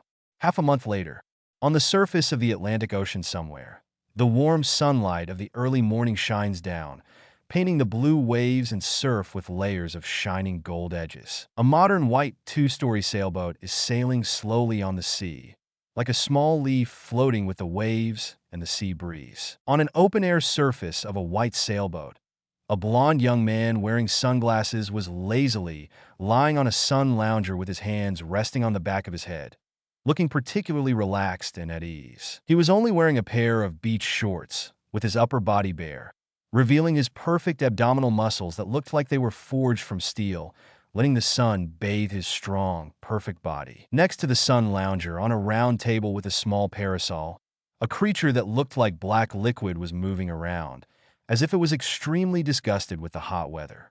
I haven't relaxed like this in a long time. Kyle couldn't help but sigh while lying on the sun lounger. Since being reborn into the Marvel world during World War II, there have been months of protracted wars. Even with the extraordinary physique of a super soldier, the body must always be in a highly alert combat state. Who knows? An energy laser, a high-explosive grenade, a sniper bombardment, or even an indiscriminate carpet bombing by a bomber might send him directly into the sky. Being in the harsh environment of a long-term war, even if Kyle was resting and falling into a deep sleep, if someone suddenly approached his bed, even if he was not awake, his body would instinctively react to meet the enemy and subdue him. Fury, Steve, and even Carter have all suffered from this. Think about it this way. Wouldn't it be better to just follow Brandt's advice and be discharged from the military and return to New York to be an ordinary citizen? This thought just flashed through his mind quickly, and Kyle didn't think about it any further. With the card drawing ability, if I were to cower in this seemingly safe city like a coward, even he would look down on me. Instead of worrying about potential crises in the future all your life, it is better to take the initiative to embark on a dangerous path where opportunities and dangers coexist. Constantly enhance your own strength, improve your status and reputation, until you are fearless in the face of any enemy. Without joining the frontline war, how could there be so much free supplies to draw? Without fighting alongside Steve, how could there be the super soldier ability? This is Kyle's true belief. Rather than being a hero fighting for America, it is better to say that he is a warrior fighting for his own future. In addition, during this process, he gained the sincere friendship of Steve, Joseph, Fury, Howard, Carter, and others, which made him feel very gratified. Kyle was just letting his mind wander when suddenly a loud eagle cry was heard from the sky, followed by the shadow cast by its huge wings that completely covered the sailboat. "Are you back?" Kyle sat up from the sun lounger and looked at the blue eagle that flew down to the sea surface. Its flapping wings made the waves flip up and create waves. Kyle asked Blue Eagle, "How is it going? Have you found any traces?" "Chew." The blue eagle cried softly and shook its head from side to side in a humane manner. Kyle frowned and waved his hand to the side. "Continue to search the sea area within 20 miles in this direction." The blue eagle nodded its sharp beak lightly, flapped its wings, and flew straight into the sky, soon disappearing from the clouds in the sky. Ever since Steve flew away with the out-of-control fighter plane, Kyle later asked Blue Eagle, who had returned from dealing with a nuclear explosion plane, to rush there and try to track down the fighter plane. Unfortunately, there had been no clues for half a month. The Atlantic Ocean is vast and boundless. If it had been frozen and sunk to the bottom according to the original movie, it would have been as difficult as finding a needle in a haystack. "Looks like I have no choice but to give up." Kyle sighed and was about to consider returning to the military base when a faint black shadow emerged from the sea next to the sailboat. Plop! A great white shark suddenly jumped out of the sea, sticking out half of its body, and swam around in the sea water beside the sailboat, nodding and blowing bubbles at Kyle as if to seek credit. Kyle was shocked when he saw it. He looked at the great white shark nearby and raised his voice to ask, "Did you really find it?" The great white shark continued to leap out of the water, splashing the water as a statement. "Venom, you and Xiaoxia go together and fish that thing out." Kyle thought for a moment and turned his gaze to Venom, who was lying lazily on the table. Rolling. Venom was a little uninterested and turned into countless black silk threads and bounced off the table.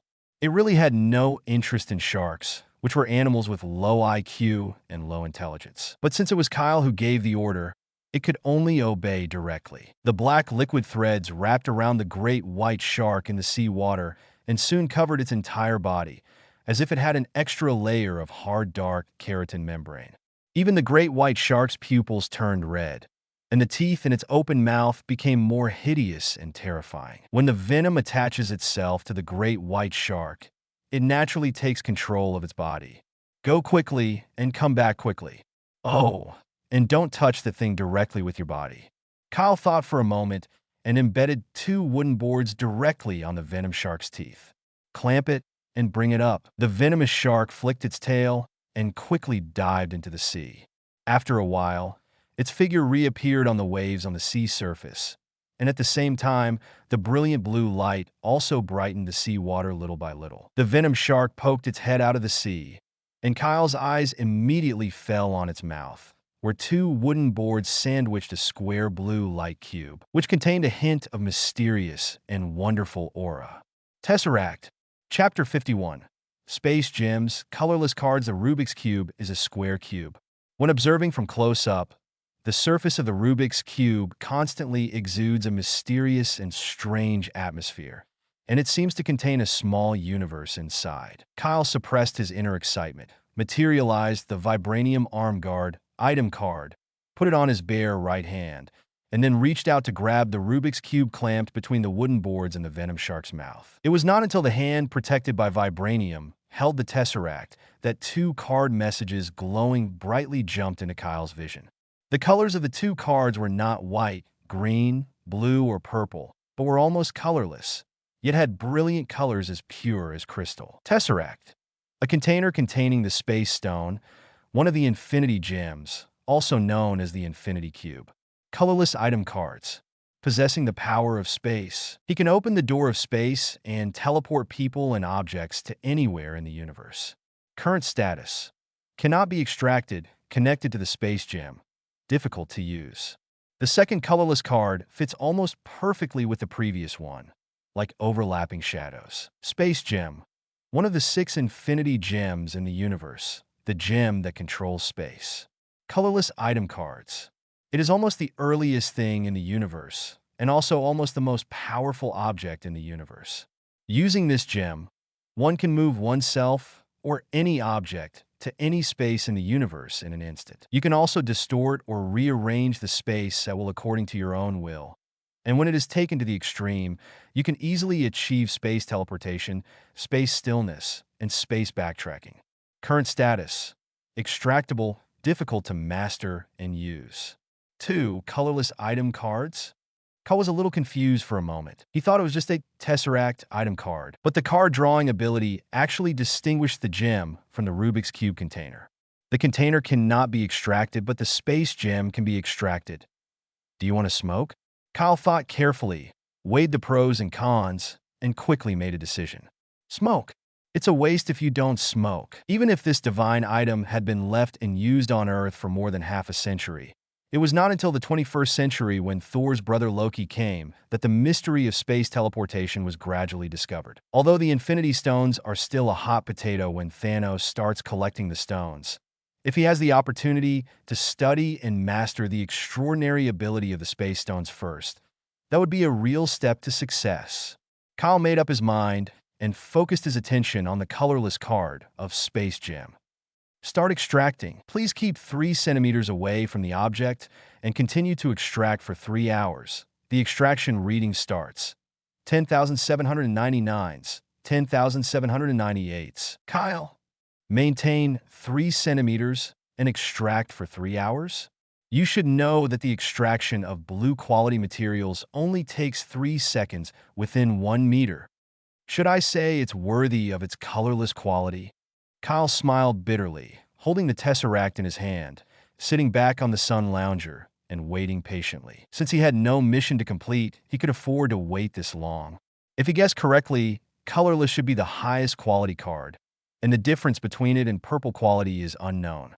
However, maybe the Infinity Gauntlet with 6 gems is of colorless rare quality. Everything is too far away, Kyle thought boringly, waiting for the card drawing countdown to end. 3 hours later. 3, 2, 1, extraction successful. Congratulations on obtaining this space gem. As the message of the card drawing came to his mind, the blue light of the Tesseract in Kyle's hand suddenly dimmed, as if the inner fire had been taken away out of thin air, leaving only enough residual gem energy.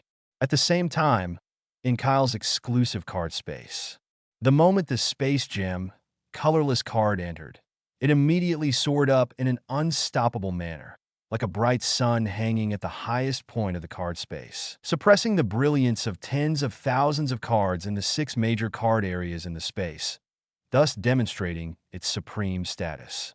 The card space should be the safest and most reliable storage place in the world. Let's put the space gem in it for now. Kyle's mind incarnation looked at the colorless space gem card in the card space and quickly withdrew from it.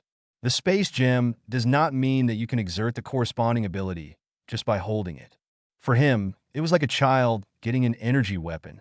If he used it rashly, without studying it first, he would often end up suffering. Red Skull had personally demonstrated a lesson to him. Kyle's mind had just exited the card space when he discovered that the Tesseract on his palm began to undergo subtle changes after losing the inner space gem. The most obvious change is that the color of the card information displayed in the eyes quickly changes from colorless to gold. Degraded? Kyle was stunned, looking at the Tesseract in his hand, which still had a little blue light and a mysterious aura, but was not as good as before. It turned out to be a colorless card of Tesseract. After the space gem inside it was extracted, it fell into another brand new golden item card, and even the name of the item was changed. Cube Container. It was once the container of the Space Stone, one of the Infinity Gems, and was also known as the Infinity Cube. Golden Item Card. There is still some remaining space force that can temporarily open the space door, but the existence of the space door is unstable and may cause space collapse at any time. It will continue to break after use. Current status. Unable to be extracted, Power of the remaining space gem. Kyle was silent for a moment, then shook his head and laughed. Interesting. This can be considered an unexpected gain. I guess no one in the entire universe would have thought that there is an ability to draw cards without destroying the external Rubik's Cube container and directly take away the space gem. Wait, why do I feel like this could set a trap for the future Thanos? Kyle touched his smooth chin. The Tesseract was not damaged at all and still contained some residual energy of the space gem. Throwing the empty Tesseract out of your hand can also save you a lot of trouble. Kyle couldn't help but smile when he thought of this. He could already imagine it. In the future, when Thanos finally gets the Tesseract with great difficulty, crushes it, and is about to embed the Space Stone into the Infinity Gauntlet, but finds that there is nothing inside, how ugly and gloomy his eggplant-like face will be. Now that he had obtained the Space Gem, which was the biggest gain of this battle, Kyle was not going to stay in the Atlantic Ocean any longer. He looked at the vast ocean in front of him and sighed. Steve, it looks like we really won't meet again for more than half a century. Actually, there's no need to worry. For you, this may just be a short nap. When you wake up, it will be the peaceful era you always long for. I, who stayed behind, am the one who will keep moving forward in this war era. Kyle's gaze became more determined. He let the venom cover his body and transformed it into a black combat uniform. He summoned Blue Eagle to return here with his mind. After disappearing for half a month, it's time to show up. Chapter 52. Late for the dance in the basement of the U.S. military training base. Howard, Fury, and Carter were discussing a world map with serious expressions. The departure point is the Hydra base under the Alps, and the destination of the autopilot is New York. According to the normal flight speed of the out-of-control transport fighter, and the time when the communication signal was cut off and disappeared, it can be calculated that there is a high probability that the out-of-control fighter will eventually crash into this sea area. Howard, wearing a suit and tie, stood in front of the world map and drew a circle in the middle of the Atlantic Ocean with a black water-based pen, enclosing the area that needed to be inspected. But we immediately conducted a dive to explore the center of the sea, where the out-of-control fighter jet was most likely to have crashed, and found no trace.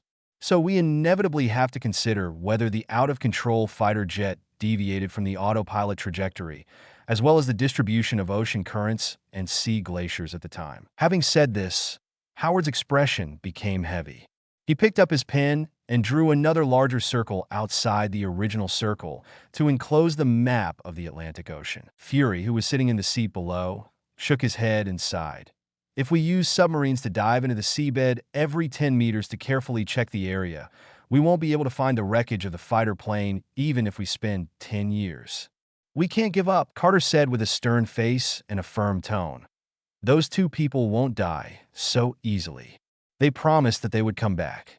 Of course, not only the military submarines, but Stark Industries will also invest money and send professional divers to search for it.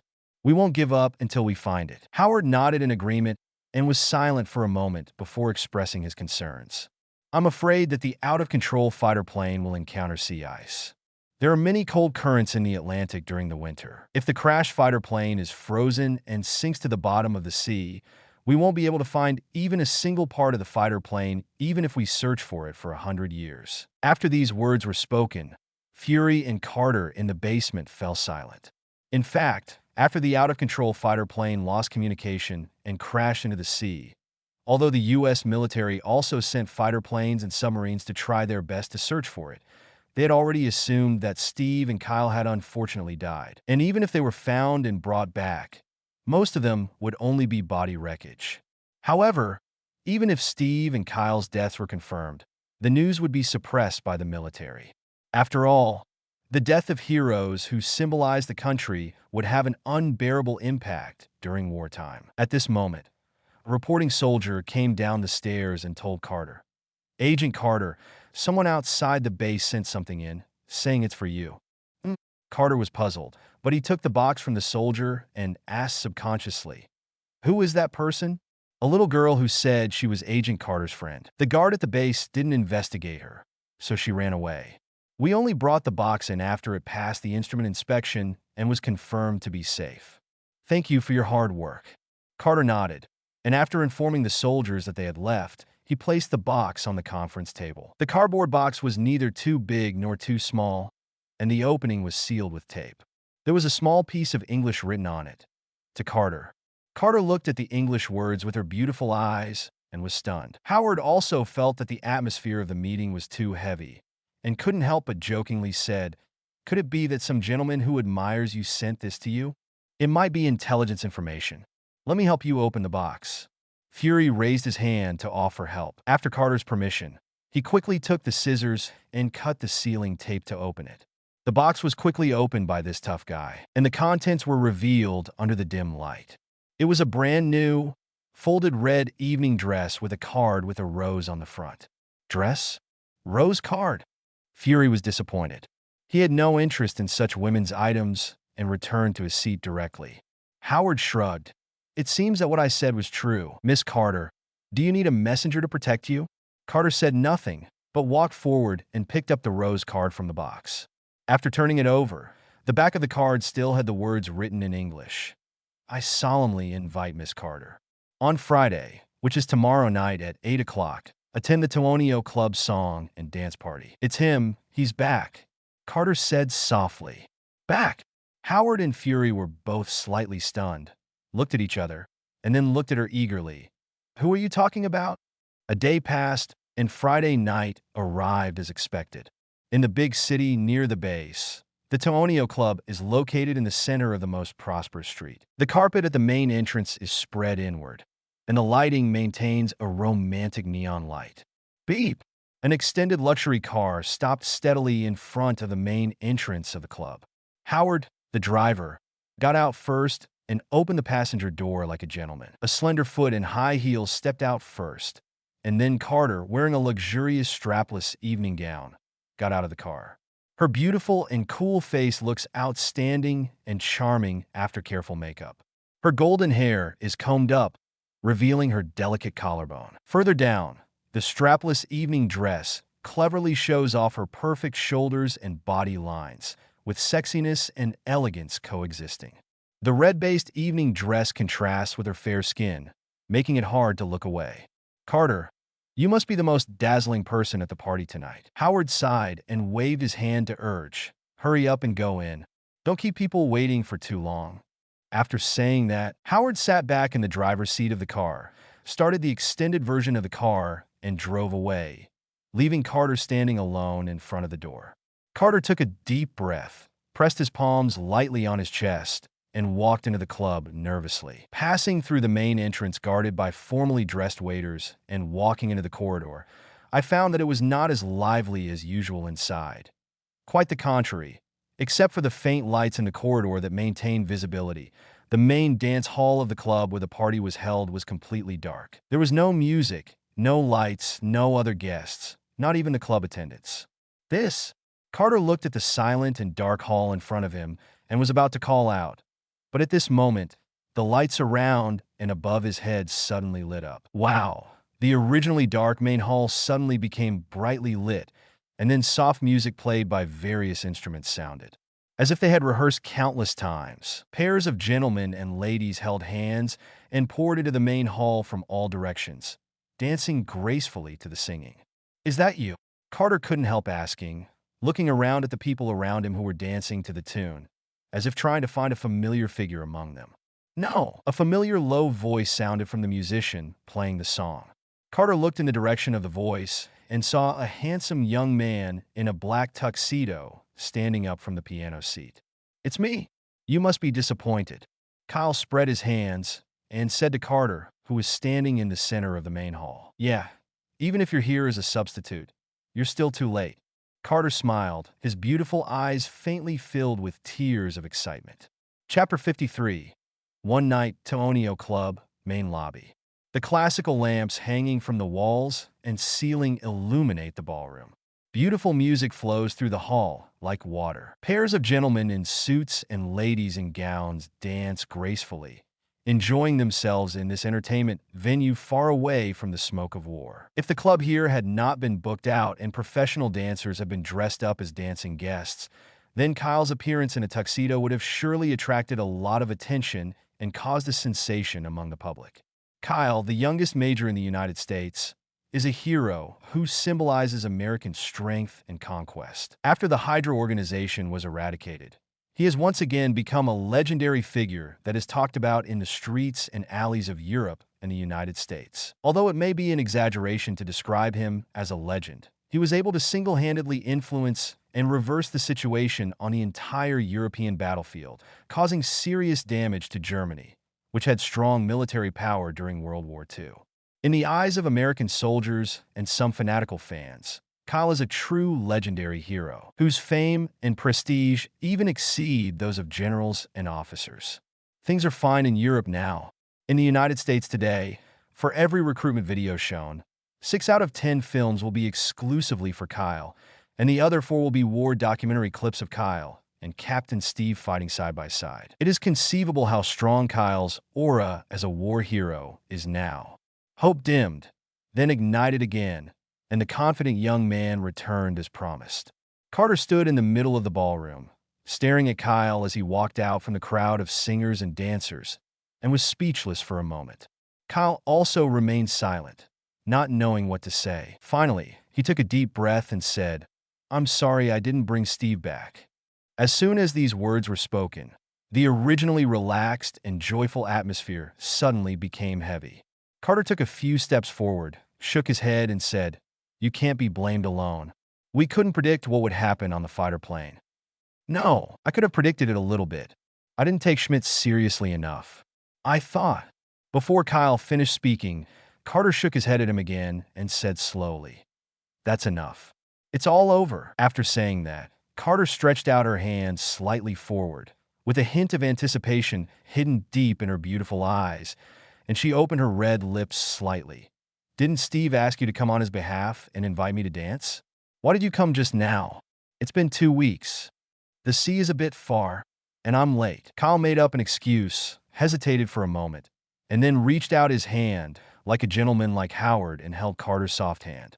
"If you don't know how to dance, I can teach you. Just don't step on my shoes," Carter said, and was about to lead Kyle to dance slowly to the tune in the hall.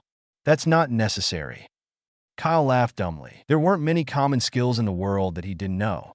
Even if he did, he could just read the card and draw it, especially the green ability card, Party Dance, which was drawn from Carter, but there has been no chance to use it yet. Just as the slow music in the hall stopped, another fast and passionate song started. Kyle took the initiative by taking a step forward and began to guide with superb dance skills that were no less than professional. With the exquisite control of strength, he put one hand around Carter's waist and made her dance with a slight levitation.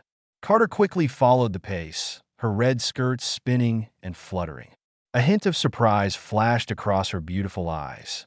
She never expected that Kyle, apart from fighting on the battlefield, was also so adept at dancing. Kyle held Carter's hand with one hand and the other's slender waist with the other, and danced to the increasingly passionate tune.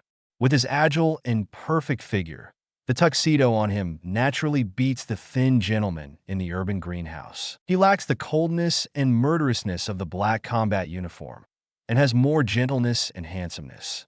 Paired with the cool and beautiful Carter tonight, the original appearance is pleasing to the eye.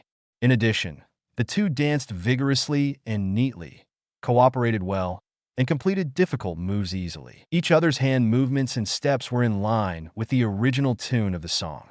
Since some time ago, Kyle and Carter have occupied the center of the ballroom, attracting the attention of people around them with amazement and admiration. Until the song ended, Kyle slowly held Carter's slender waist and stabilized her body, while Carter pressed her palms lightly on his broad chest. As if amazed by the high degree of integrity of the dance, people in the ballroom applauded. "That's the end of it."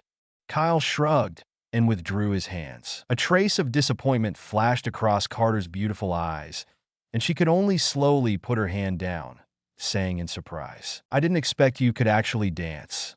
I learned it from my parents at home before I joined the army." Kyle answered casually and said bluntly, "Is there anything else you want to do? I'm free tonight. Are you going to the front line tomorrow?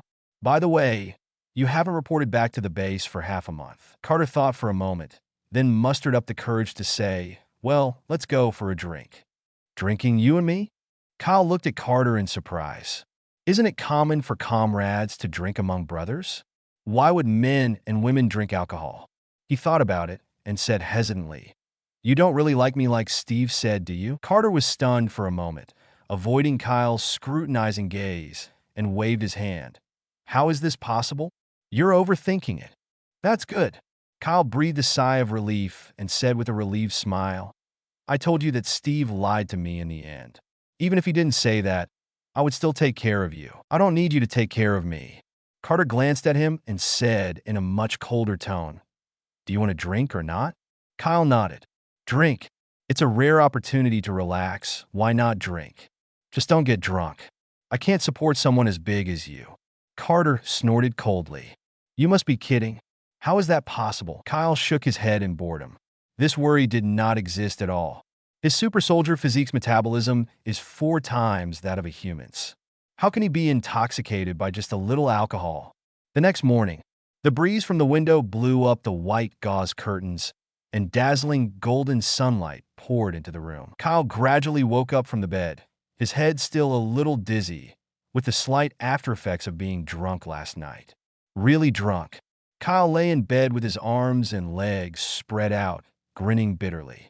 It was such an embarrassment for a super soldier. He thought he would never get drunk, so he tried different high-proof liquors over and over again. By the time he realized he was drunk, it was already too late.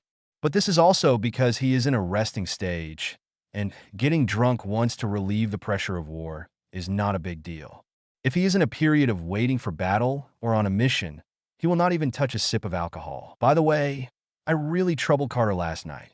Kyle pulled back the sheets and looked at the swallowtail uniform that was gone from his body. It was replaced by the simple pajamas provided by the club. He vaguely remembered that last night Carter and several waiters took a lot of effort to help him into the room, and it seemed that Carter also helped him change his clothes. Then, I have no memory of being drunk later. Chapter 54. The coming of a super large war. How does the saying go here? Oh, having sex after drinking. Kyle rolled over and got up quickly, looked at the bed, the floor, and the bathroom, and didn't find any women's clothing or anything like that. So he secretly breathed a sigh of relief. I hope nothing happened last night. Don't try to take care of a frozen Steve and end up taking care of him in bed. But where's that tuxedo? Yesterday was a break, and Kyle didn't let Venom transform into a dress uniform. He almost got exposed last time out of curiosity. Instead, he turned Venom into a card and put on real clothes. This also resulted in me having no idea what happened after I got drunk late last night. Maybe the waiter took it for cleaning.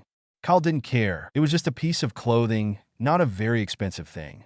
He simply washed his body in the bathroom, put on his underwear refreshed, then took out the Venom card from the card space and threw it on the bed to materialize.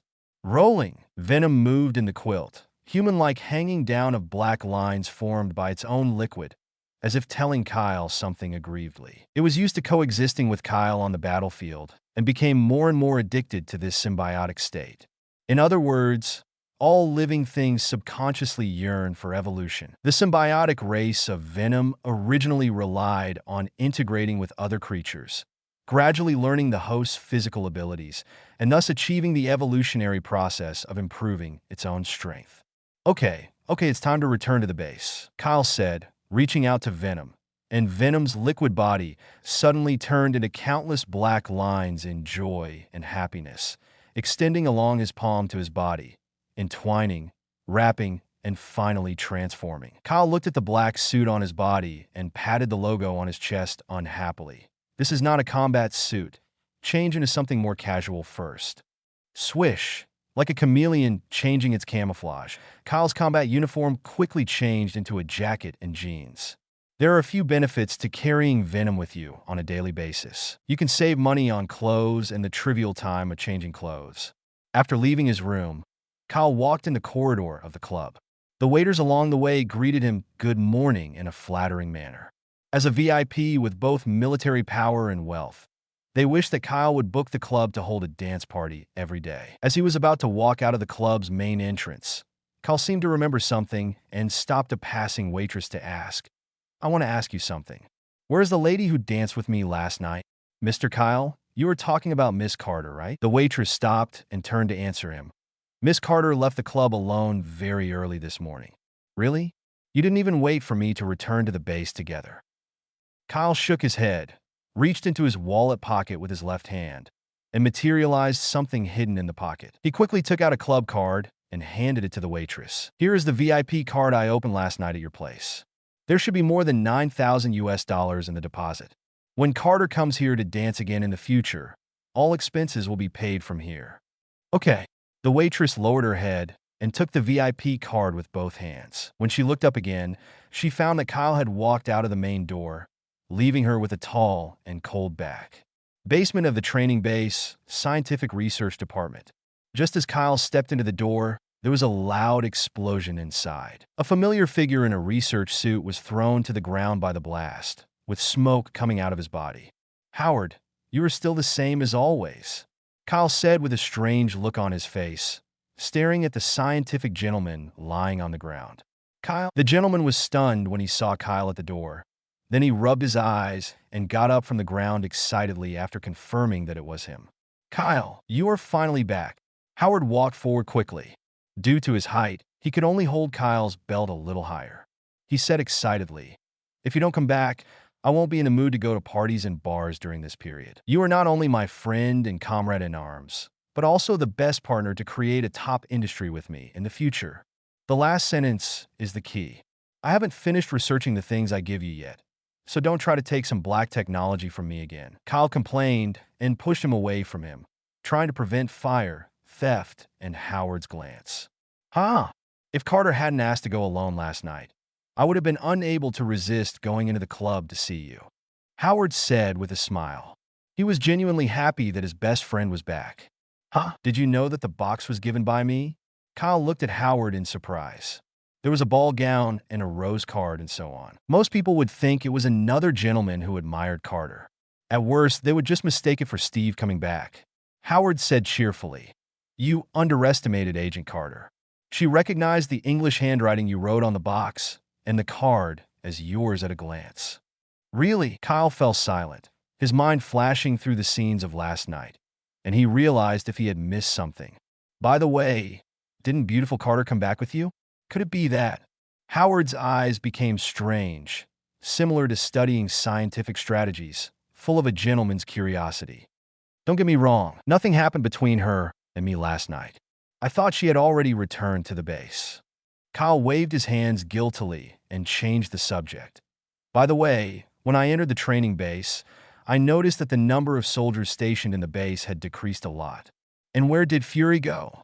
"Oh, you just returned to the base. You don't know the current situation of the war." Howard suddenly realized and said with a serious face, "The leaders of our army, Britain, and the Soviet Union decided at the alliance meeting not long ago that we would take advantage of the disastrous defeat suffered by Germany on the front line and gather our forces in one fell swoop to attack Germany directly from the English Channel." The Triple Alliance attacked Germany? Starting from the English Channel? Normandy Landing. The name of this battle flashed through Kyle's mind, but he never thought that the history of the Marvel world was so similar to that of the world in his previous life, and that it was embarking on the same war journey. The Normandy Landing was a historic, large-scale battle in the late World War II. After this battle, Germany was completely conquered and surrendered. Only Japan, in the Asian battlefield, was left to grit its teeth and hold on.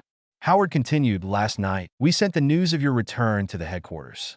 General Chester replied and ordered you to hurry to the U.S. military's headquarters in Europe after returning to the training base. You really didn't give me any free time." Kyle shrugged, his blue eyes flashing a dangerous cold light, his body in Venom's suit quietly becoming excited. "After resting for such a long time, it's time to stretch your muscles and have a big battle. I hope to meet an opponent who can show my strength in this super large battlefield." Chapter 55. Future plans. "By the way, where have you been for the past half-month?" Howard asked Kyle puzzledly. Kyle hesitated for a moment, then quickly replied, "Steve sank the out-of-control fighter plane into the sea alone, and I parachuted out in advance and landed on a deserted turtle-shaped island in the Atlantic Ocean, where I rested for a while." "A deserted turtle-shaped island?" Howard muttered, and a new question came up. "Then how did you get back?" He didn't know that Kyle had a card space on him. Not only was there a means of transportation to cross the sea, But there were also airplanes, tanks, villas, food, and everything else. There was a giant mutant eagle beast on that turtle-shaped desert island. After I tamed it, I let it fly back with me on its back. Kyle spread his hands and said that he had answered many questions about covering up the existence of the card space, and he was very familiar with them. It's a turtle-shaped, deserted island, and there are mutant monsters. It seems that you are really lucky. Howard nodded and smiled, without delving into it any further. This industrial partner of mine is no ordinary person. Ever since he had studied the mobile phone and supercomputer system program chip given by Kyle in depth, this judgment became more and more clear in his mind. It is precisely because of this that Howard feels fortunate to be Kyle's friend, as this allows him to avoid decades of detours in the field of science and technology. Kyle looked at the smile on Howard's face and nodded thoughtfully, with the corners of his mouth slightly raised. This old gentleman Howard is more than just a geek. He is able to deal with the important scientific strategy department of the military and his own private Stark Industries. He is also an intelligent person who knows what to ask and what not to ask. The relationship between the two of them. The connections were built through comrades in the military, friends in daily life, and partners in private business. Under the dual lines of interests and friendship, it is impossible for them to do anything to harm each other. It is no exaggeration to say that they are close friends. It seems that there are some things that I can talk about with the person in front of me without worrying about it. Kyle made up his mind, looked Howard in the eye, and said, "That tortoise-shaped deserted island is in the heart of the Atlantic Ocean. The location and environment are very good. After the war is over, if you can find a good construction engineer or construction company, I might be able to use them. World War II is just getting intense right now. Are you thinking about what will happen after the war so soon?" Howard blinked, but soon fell into deep thought and said, "Do you want to develop that place into a villa, apartment, vacation place, or something like a fortress after the war? A casual fortress, just one that can withstand missile and thermal weapon bombardment. No matter how much it costs, it will all be deducted from the dividends from Stark Industries." Kyle said directly. Howard nodded and agreed without hesitation. "Okay, I also minored in architectural engineering. After the war is over, we will go to that turtle-shaped deserted island, and I will arrange for the construction work to be done. Then thank you for your help." Kyle's eyes showed a slight sense of anticipation. Not to mention that the war is still a long way from over. Once the upcoming Normandy landing is over, it won't be long before the world returns to peace. The giant turtle-shaped island I have been talking about is naturally the only purple creature card, super large ancient dragon turtle in the card space. Ever since he drew that card, Kyle began to have an idea to create his own fortress base and family power. No matter how high his military rank is in the future, even if he is promoted to general, he will only be an officer serving in the United States and following orders. Even the future director of S.H.I.E.L.D., who has the most powerful elite group under his command, will be suppressed and targeted by various treaties, and his power will be lurking and taken away by various enemies. Although Kyle believes that he will be even more powerful in the future, he is not willing to fight alone all the time. If he can build an elite force of his own in advance, or even establish a legendary family in this Marvel world, this is the real future. So, now Kyle talked to Howard in advance about building a fortress, which was the first step towards creating family power in the future. Howard could guess some of Kyle's intentions, but he would not reveal the news to anyone. On the contrary, he would keep the secret for Kyle and do his utmost to help build the fortress base in the future. This is the tacit understanding and trust between two men. I'll keep an eye on the construction team for you from now on. You'll be going to the U.S. military base soon to prepare for the battle. I made you a new piece of equipment that should be useful." Howard said, waved his hand, and took Kyle into the storage area of the laboratory. Howard opened the usual air transport storage box, which he placed on the table. Inside the box lay two overlapping black round objects. "This thing is the result of my years of research on anti-gravity. It took me half a month to make two pieces. It cannot be mass-produced." Before Howard could explain, Kyle focused his attention on two round blocks that looked like magnets, and instantly received the corresponding item card information. Gravity magnet. Two gravity magnets, one positive and one negative. Blue item card. Gravity magnets are composed of sophisticated scientific research parts that have anti-gravity properties. When they touch the ground, they can change the gravity field in a small range. When a positive gravity magnet falls on the ground, the gravity in the area within a radius of 10 meters will be doubled. When a negative gravity magnet falls on the ground, the gravity in the area within a radius of 10 meters will be doubled. If the positive and negative blocks touch the ground at the same time, the effect will be canceled out, and the positive and negative gravity magnets will attract each other. If one block is thrown on the ground, it can be sucked back by the other block. Kyle picked up the gravity magnet with a little curiosity and tried to throw one of them to the open space at his feet. Pa! The moment the anti-gravity magnet fell to the ground, the gravity in the laboratory suddenly doubled. Howard was still explaining how to use it, but due to the doubling of gravity, he immediately lost his balance and sat down on the floor. Very good. Kyle nodded in comment. Even he could clearly feel a slight sense of obstruction all over his body. The increase in the gravity field indirectly doubled his body weight, which was really too much for most people to handle. Kyle pointed the positive magnet in his hand at the magnetic block on the ground. As the positive and negative magnets attracted each other, the negative magnet immediately broke away from the ground and flew back, and the gravity field in the room returned to normal. Howard wiped the sweat from his forehead, stood up, and concluded, "The increase or decrease of this gravity field will not make much difference to the physical fitness of you super soldiers, but if ordinary soldiers are suddenly trapped in an area of doubled or reduced gravity, they will be unable to cope and lose some of their combat ability. I'll take the stuff. Besides, I have something for you to study. Just consider it as handing it over to the country," Kyle said, placing the backpack he had been carrying on the table. As soon as the zipper was opened, the blue light inside seeped out little by little. It turned out to be the Tesseract without its core gem. Chapter 56. War Heroes, the main base for the temporary camping of the U.S. military in the coastal area of Britain and Europe. After the leaders of the United States, Britain, and the Soviet Union decided to form an alliance to invade Germany together. In less than a month, the temporary base of the United States here had expanded more than 5 times, and countless temporary military tents were densely built inside. The American troops that were once distributed on various frontline battlefields in Europe also all received the order from the 5-star general to gather here, and a large number of weapons and ammunition were transported here day and night. And this was only the preparation stage for the U.S. fleet. In addition to most of the soldiers crossing the channel by ship and landing directly towards Germany across the British coast, there were also thousands of Air Force fighters busy preparing at other bases. This is the eve of a super large battle. More than 100,000 American soldiers, as the main force, temporarily camped in the main base, waiting for the opportunity to gather and attack. At this time, inside the temporary U.S. headquarters base, teams of shirtless American soldiers were exercising in the vast open space of the camp. Under the direct sunlight at noon, the air was filled with the iron-blooded smell of hormones. The plane with Major Kyle on board is coming.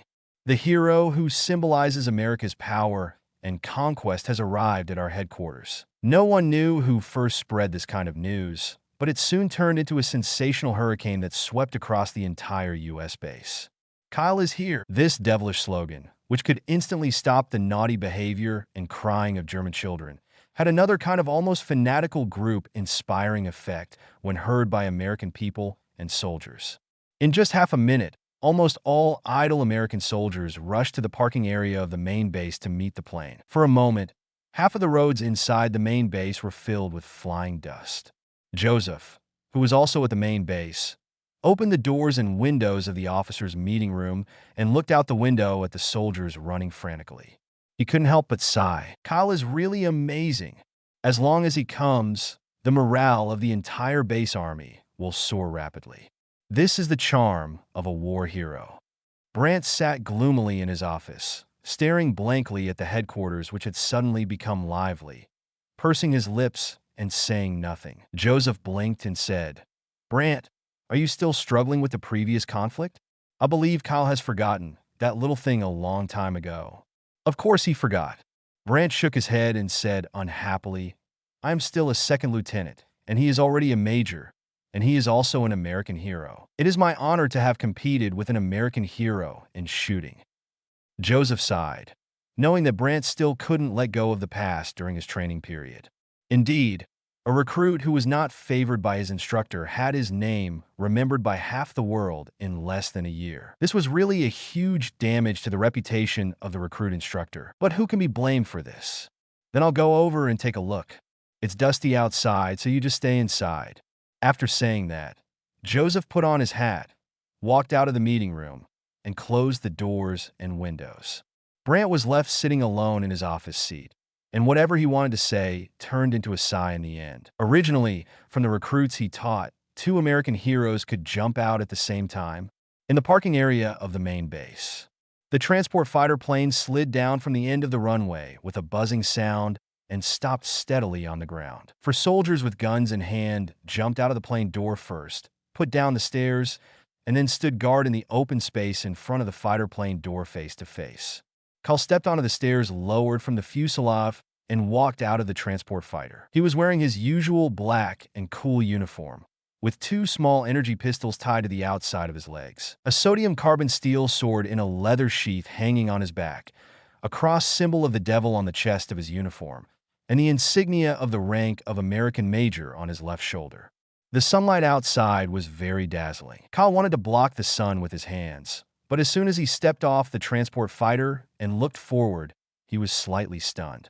Tens of thousands of American soldiers in military combat uniforms filled the large open space next to the transport aircraft, and there was no end in sight at a glance. When they saw Kyle, they did not cheer or whistle or do other disrespectful actions. Instead, they raised their hands quickly and clapped with love and smiles on their faces. The waves of applause gathered into thunder, echoing in the sky above the headquarters. "Kyle, you're finally back." A black officer wearing a left eye patch squeezed out from the crowd of soldiers and walked towards Kyle excitedly. "You say I'm a warmonger. How can a large-scale war be without me?" Kyle shrugged, hugged Fury, and patted each other on the back. "Hiss, your strength has increased a lot. Use less effort." Fury took a breath and took a half step back. "It's just SOSO," Kyle said with a smile. The super soldier's physique is fixed at a peak value and cannot be improved through exercise. Fury feels that the increase in his strength comes only from the continuous growth of the venom suit on his body. "Kyle!" A loud voice rang out, and Joseph took some effort to squeeze out from the crowd of soldiers. "Coach Joseph, you're here too." Kyle nodded at him and asked, "You go back to New York often. How is Lucy now?" "She's fine. I've already informed the local street police station." "Don't worry," Joseph said with a smile. "Thank you. Next time you go back, please bring something back for her." Kyle nodded. He didn't forget Lucy, who lived in his house, but the battlefield was always in Europe, so he didn't have much time to return to New York. "No problem." Joseph agreed immediately. Fury urged, "Kyle, I'm not only here to pick you up, I'm also here with instructions from General Kaitis. He told me to meet him in the base's command room immediately after you arrive at the main base." General Kaitis, the commander-in-chief of the Allied forces in this battle. Kyle nodded and immediately let Fury lead the way. Kyle walked forward, and the crowded crowd of soldiers suddenly parted to both sides, making a smooth path. Except for the soldiers from the original training base, the 102nd Regiment, and the Howling Commandos, the rest of the frontline soldiers and the new recruits had never seen Kyle. One can imagine how excited they were when they saw the war hero in person. This excitement was conveyed through enthusiastic applause, which lasted until Kyle disappeared from the crowd. Chapter 57. National Cards under Fury's guidance. Kyle came to the command room of the U.S. headquarters base. "You go in. I'm just helping to pass the message." Fury stopped at the door of the command room and motioned for Kyle to go in alone. "Okay, I'll find you later." Kyle nodded and walked directly into the command room without any stage fright. The interior is drab and simple, with a huge amounts of strategic maps as a decorative background banner, plus an American flag with stripes and stars. A middle-aged officer is sitting behind a military desk piled with documents. The middle-aged officer looked to be in his early 40s, with a dignified and tough face. He was wearing a complete officer's uniform. On the left chest of the uniform was clearly pinned the distinguished rank insignia of a general, with 5 stars on it. 5-star general. the highest-ranking general in the United States during World War II, and the highest commander of the Tripartite Alliance. Kyle looked at the general officer in front of him, stood firmly on his feet, saluted in a standard manner, and said in a loud voice, "Major Kyle, come here to report." General Chester raised his head, and with sharp eyes, he sized up and down Kyle, who was standing 3 meters in front of him. Then he nodded with a gentle smile. "Major Kyle, you're finally back." Kyle nodded and said, "Yes, in the battle in the Alps, in the end, in order to pursue the leader of Hydra, Schmidt, some accidents happened. Steve lost control of the fighter plane and crashed into the sea. I parachuted in advance and escaped." "Steve, I've read the telegram sent by Agent Carter for the specific details." General Chester sighed regretfully and said to Kyle, "Your safe return is already the greatest victory for our army. At this critical moment in World War II, war heroes cannot fall easily." General Chester paused for a moment and said meaningfully, "In fact, I have wanted to meet you for a long time. You should know that the super soldier experiment was originally carried out under my order. You refused the forerunner experiment of super soldiers and gave the opportunity to Steve from the same camp. I still remember this clearly." Kyle shrugged and said, "Regarding this, I can only say that I was too proud at the time and did not cherish the opportunity to become a super soldier. Fortunately, I was lucky enough to become the second super soldier by coincidence. It turns out that you have the capital to be proud." General Chester shook his head slightly and said in a deep voice, "After Steve became the only super soldier, I was very optimistic about his American justice and iron will, so I specially taught him fighting skills. Steve becoming Captain America and an American hero was beyond my expectations, but also within my expectations. But you, Kyle, have gone from being a rookie at the training base to repeatedly creating miracles on the frontline battlefield. You have relied on your own strength to reach your current status as a hero who dominates the battlefield. This is far beyond my imagination." After General Chester finished speaking, he looked at Kyle with undisguised admiration. "Luck, it's all luck," Kyle said modestly. The general had boasted about himself so much that he had to be low-key for a while. "If it's all luck, I hope the goddess has spent all her luck on you." General Chester joked, and then said seriously, "Yesterday, after knowing that you returned to the training base safely, I contacted the president to discuss your matter." "Consult me?" Kyle was slightly stunned, waiting for General Chester's next words. General Chester said seriously, "I suggest that you be promoted to the rank of Major General as an exception, and the president has agreed." "Major General?" Kyle was completely stunned this time. What did Major General mean? He was an officer at the same level as a general. Although he had previously had impressive promotion experiences from a recruit to corporal, from a corporal to a second lieutenant due to meritorious service, and from a second lieutenant to a major due to his outstanding military achievements, the magnitude of the jump this time was simply too astonishing. You have to know that each promotion from major to a higher rank requires a lot of time to settle down and accumulate military merits, and it has been less than a month since Kyle was promoted to the rank of major. "General Chester, I think I haven't accumulated enough military merit to be promoted to Major General." Kyle said hesitantly, "Ha. If I rely solely on military merit or achievements, even if I fight for 50 years, I can only be a 4-star general at most." General Chester laughed and reminded Kyle, "This is the Second World War. There are exceptions to everything." "That's right. There was only one 5-star general in the United States during World War II." Kyle nodded thoughtfully. General Chester continued, "Those peacetime military rules are useless here. As long as you can better lead the war to victory, you could be a major general or even a 5-star general. It's just a major general. There's no reason why I shouldn't take the seat."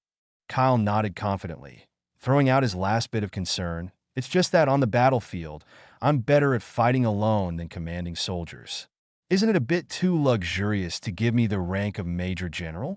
"Not extravagant at all." General Chester smiled and answered, "With your current reputation as a war hero, even if you were promoted to Major General as an exception, all our soldiers would only agree with it. More importantly, the upcoming battle against Germany will be led by our army.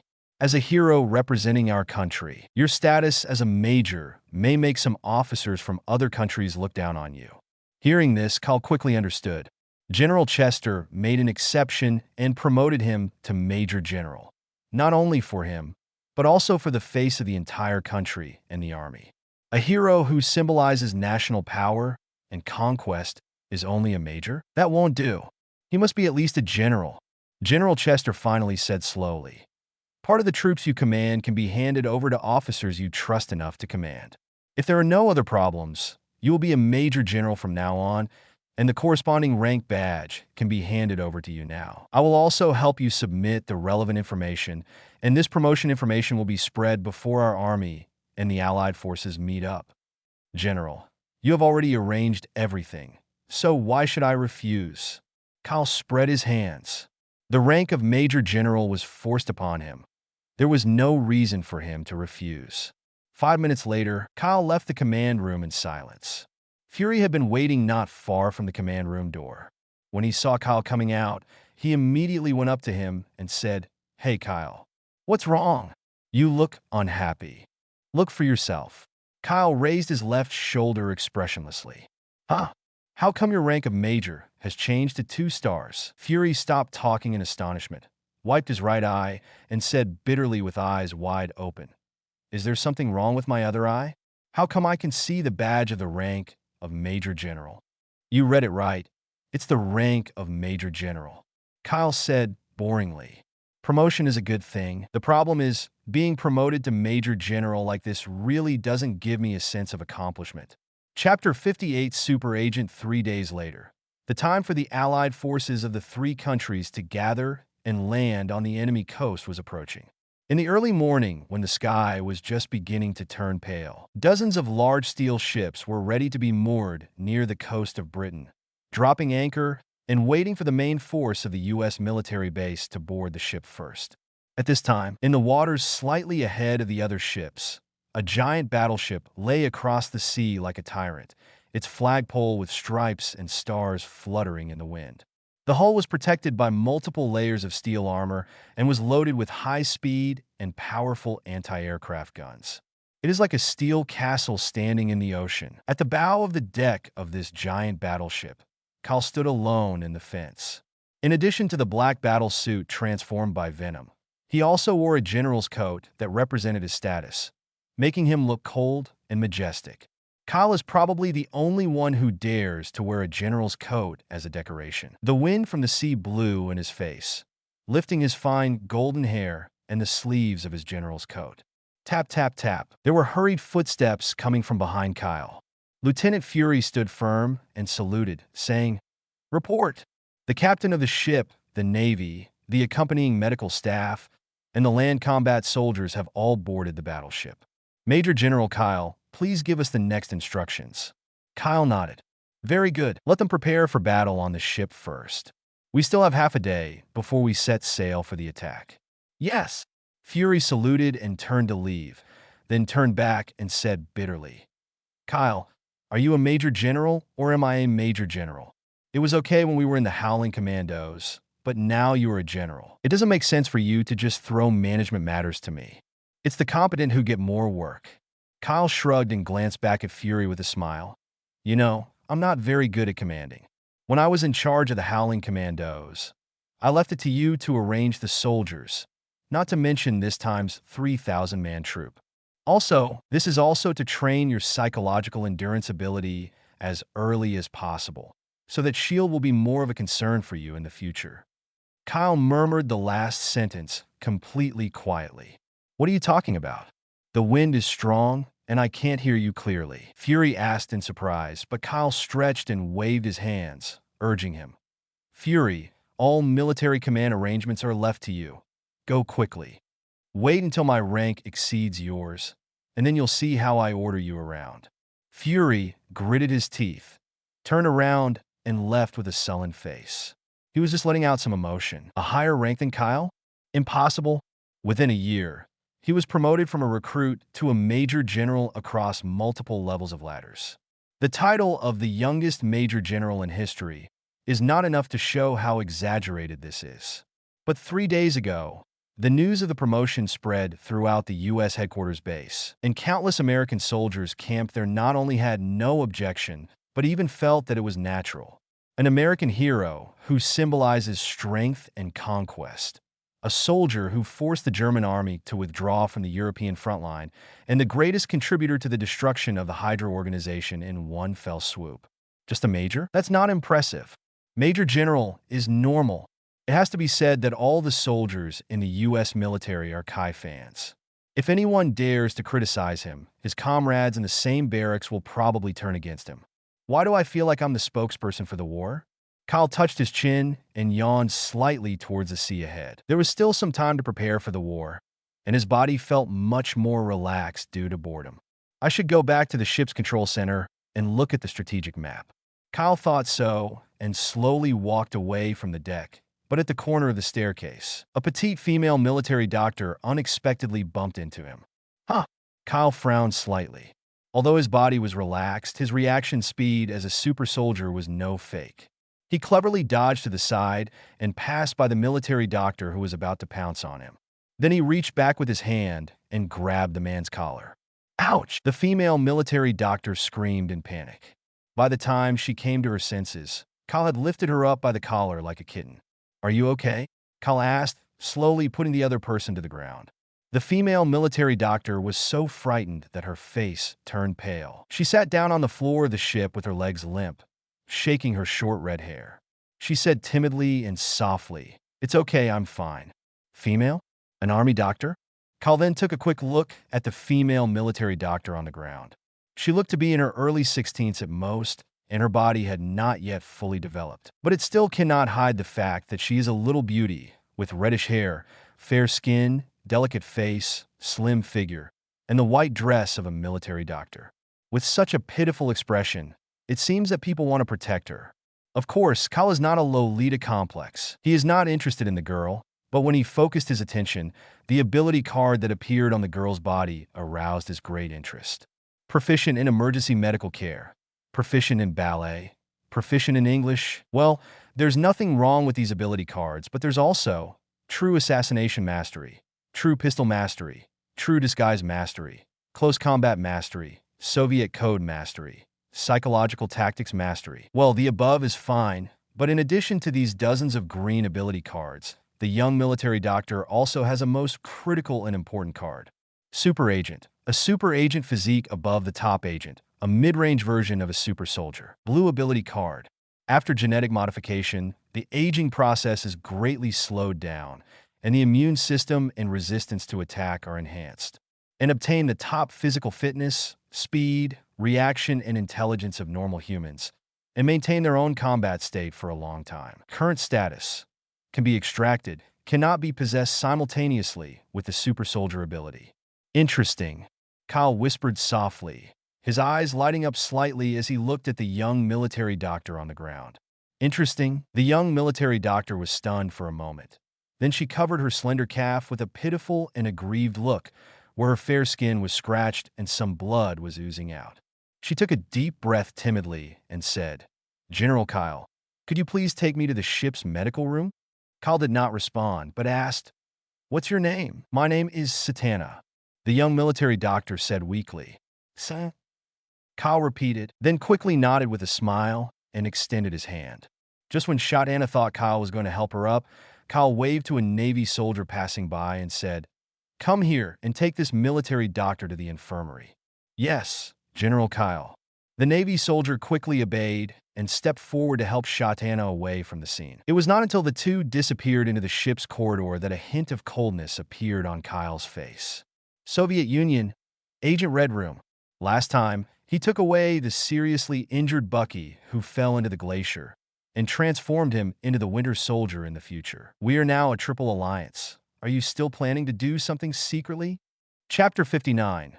Mission Objectives of the Red Room, inside the commanding officer's exclusive office on a giant battleship. Kyle, I brought you all the information on the military medical personnel you requested. Fury walked into the room with a stack of bound documents and placed them on the desk. Kyle, who was sitting in the office chair, nodded grimly, took the documents and began to read them one by one. Fury stood in front of the table, looking at Kyle with a puzzled look on his face, wondering, I thought you had figured it out and wanted to take care of the affairs of the major general officer yourself. Why? Now you are so concerned about the military doctor on the battleship. I met a pretty interesting guy. Kyle responded casually. His eyes narrowed slightly, and he found the personal file he wanted to read among the documents he was flipping through. On the personal file, there was a black and white headshot of the female military doctor I had just met, with a bright smile on her face. Shot Anna Caroline.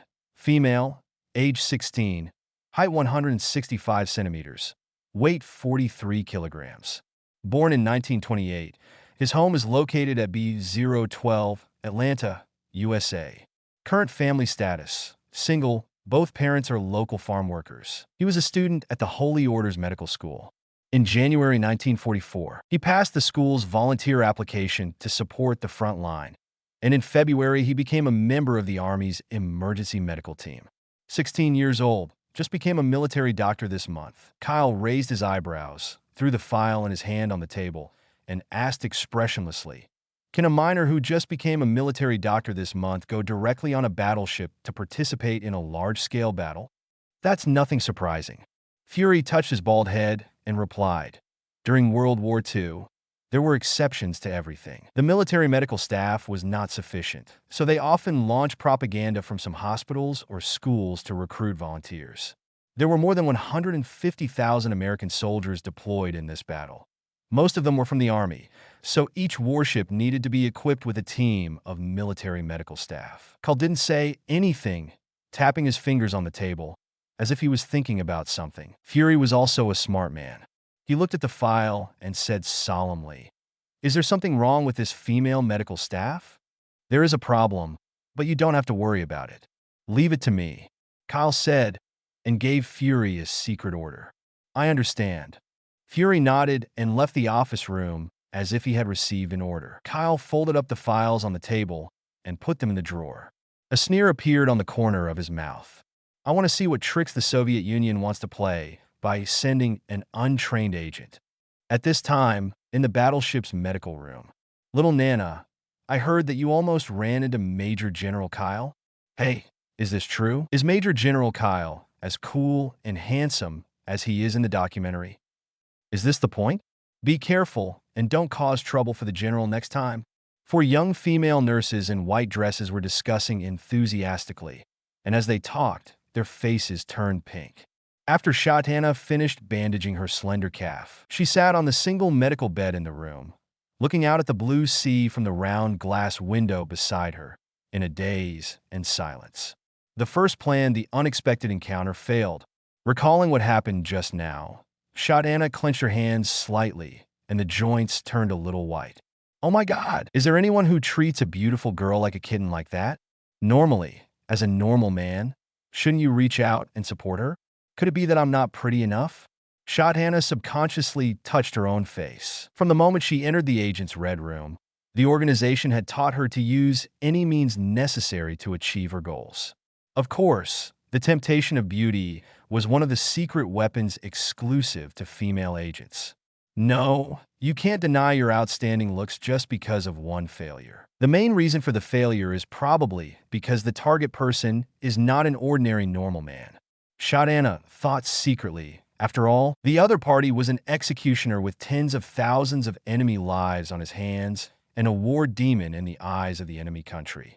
In fact, when the organization announced that the target of this test mission was the U.S. Army's Kyle, countless agent seniors turned pale, fearing that they would be chosen. Later, it was Shatana who took the initiative to take over the test mission.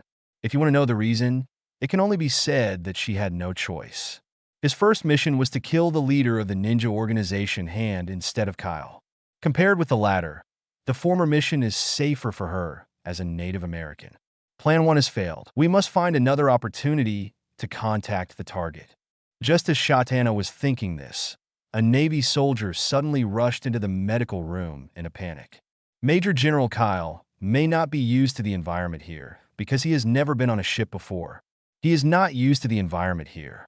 He is feeling a little unwell now. Before the Navy soldier finished speaking, several female military doctors in the medical room raised their hands high and said in unison, "I will go. Please let me take care of him." What a legendary hero who is all-powerful, get seasick? Before Shot Hannah could think too much, the Navy soldier said with difficulty. Major General Kyle said that he just met a military doctor named Shot Hannah. Just let her go. Who among you is Shot Hannah? Come with me.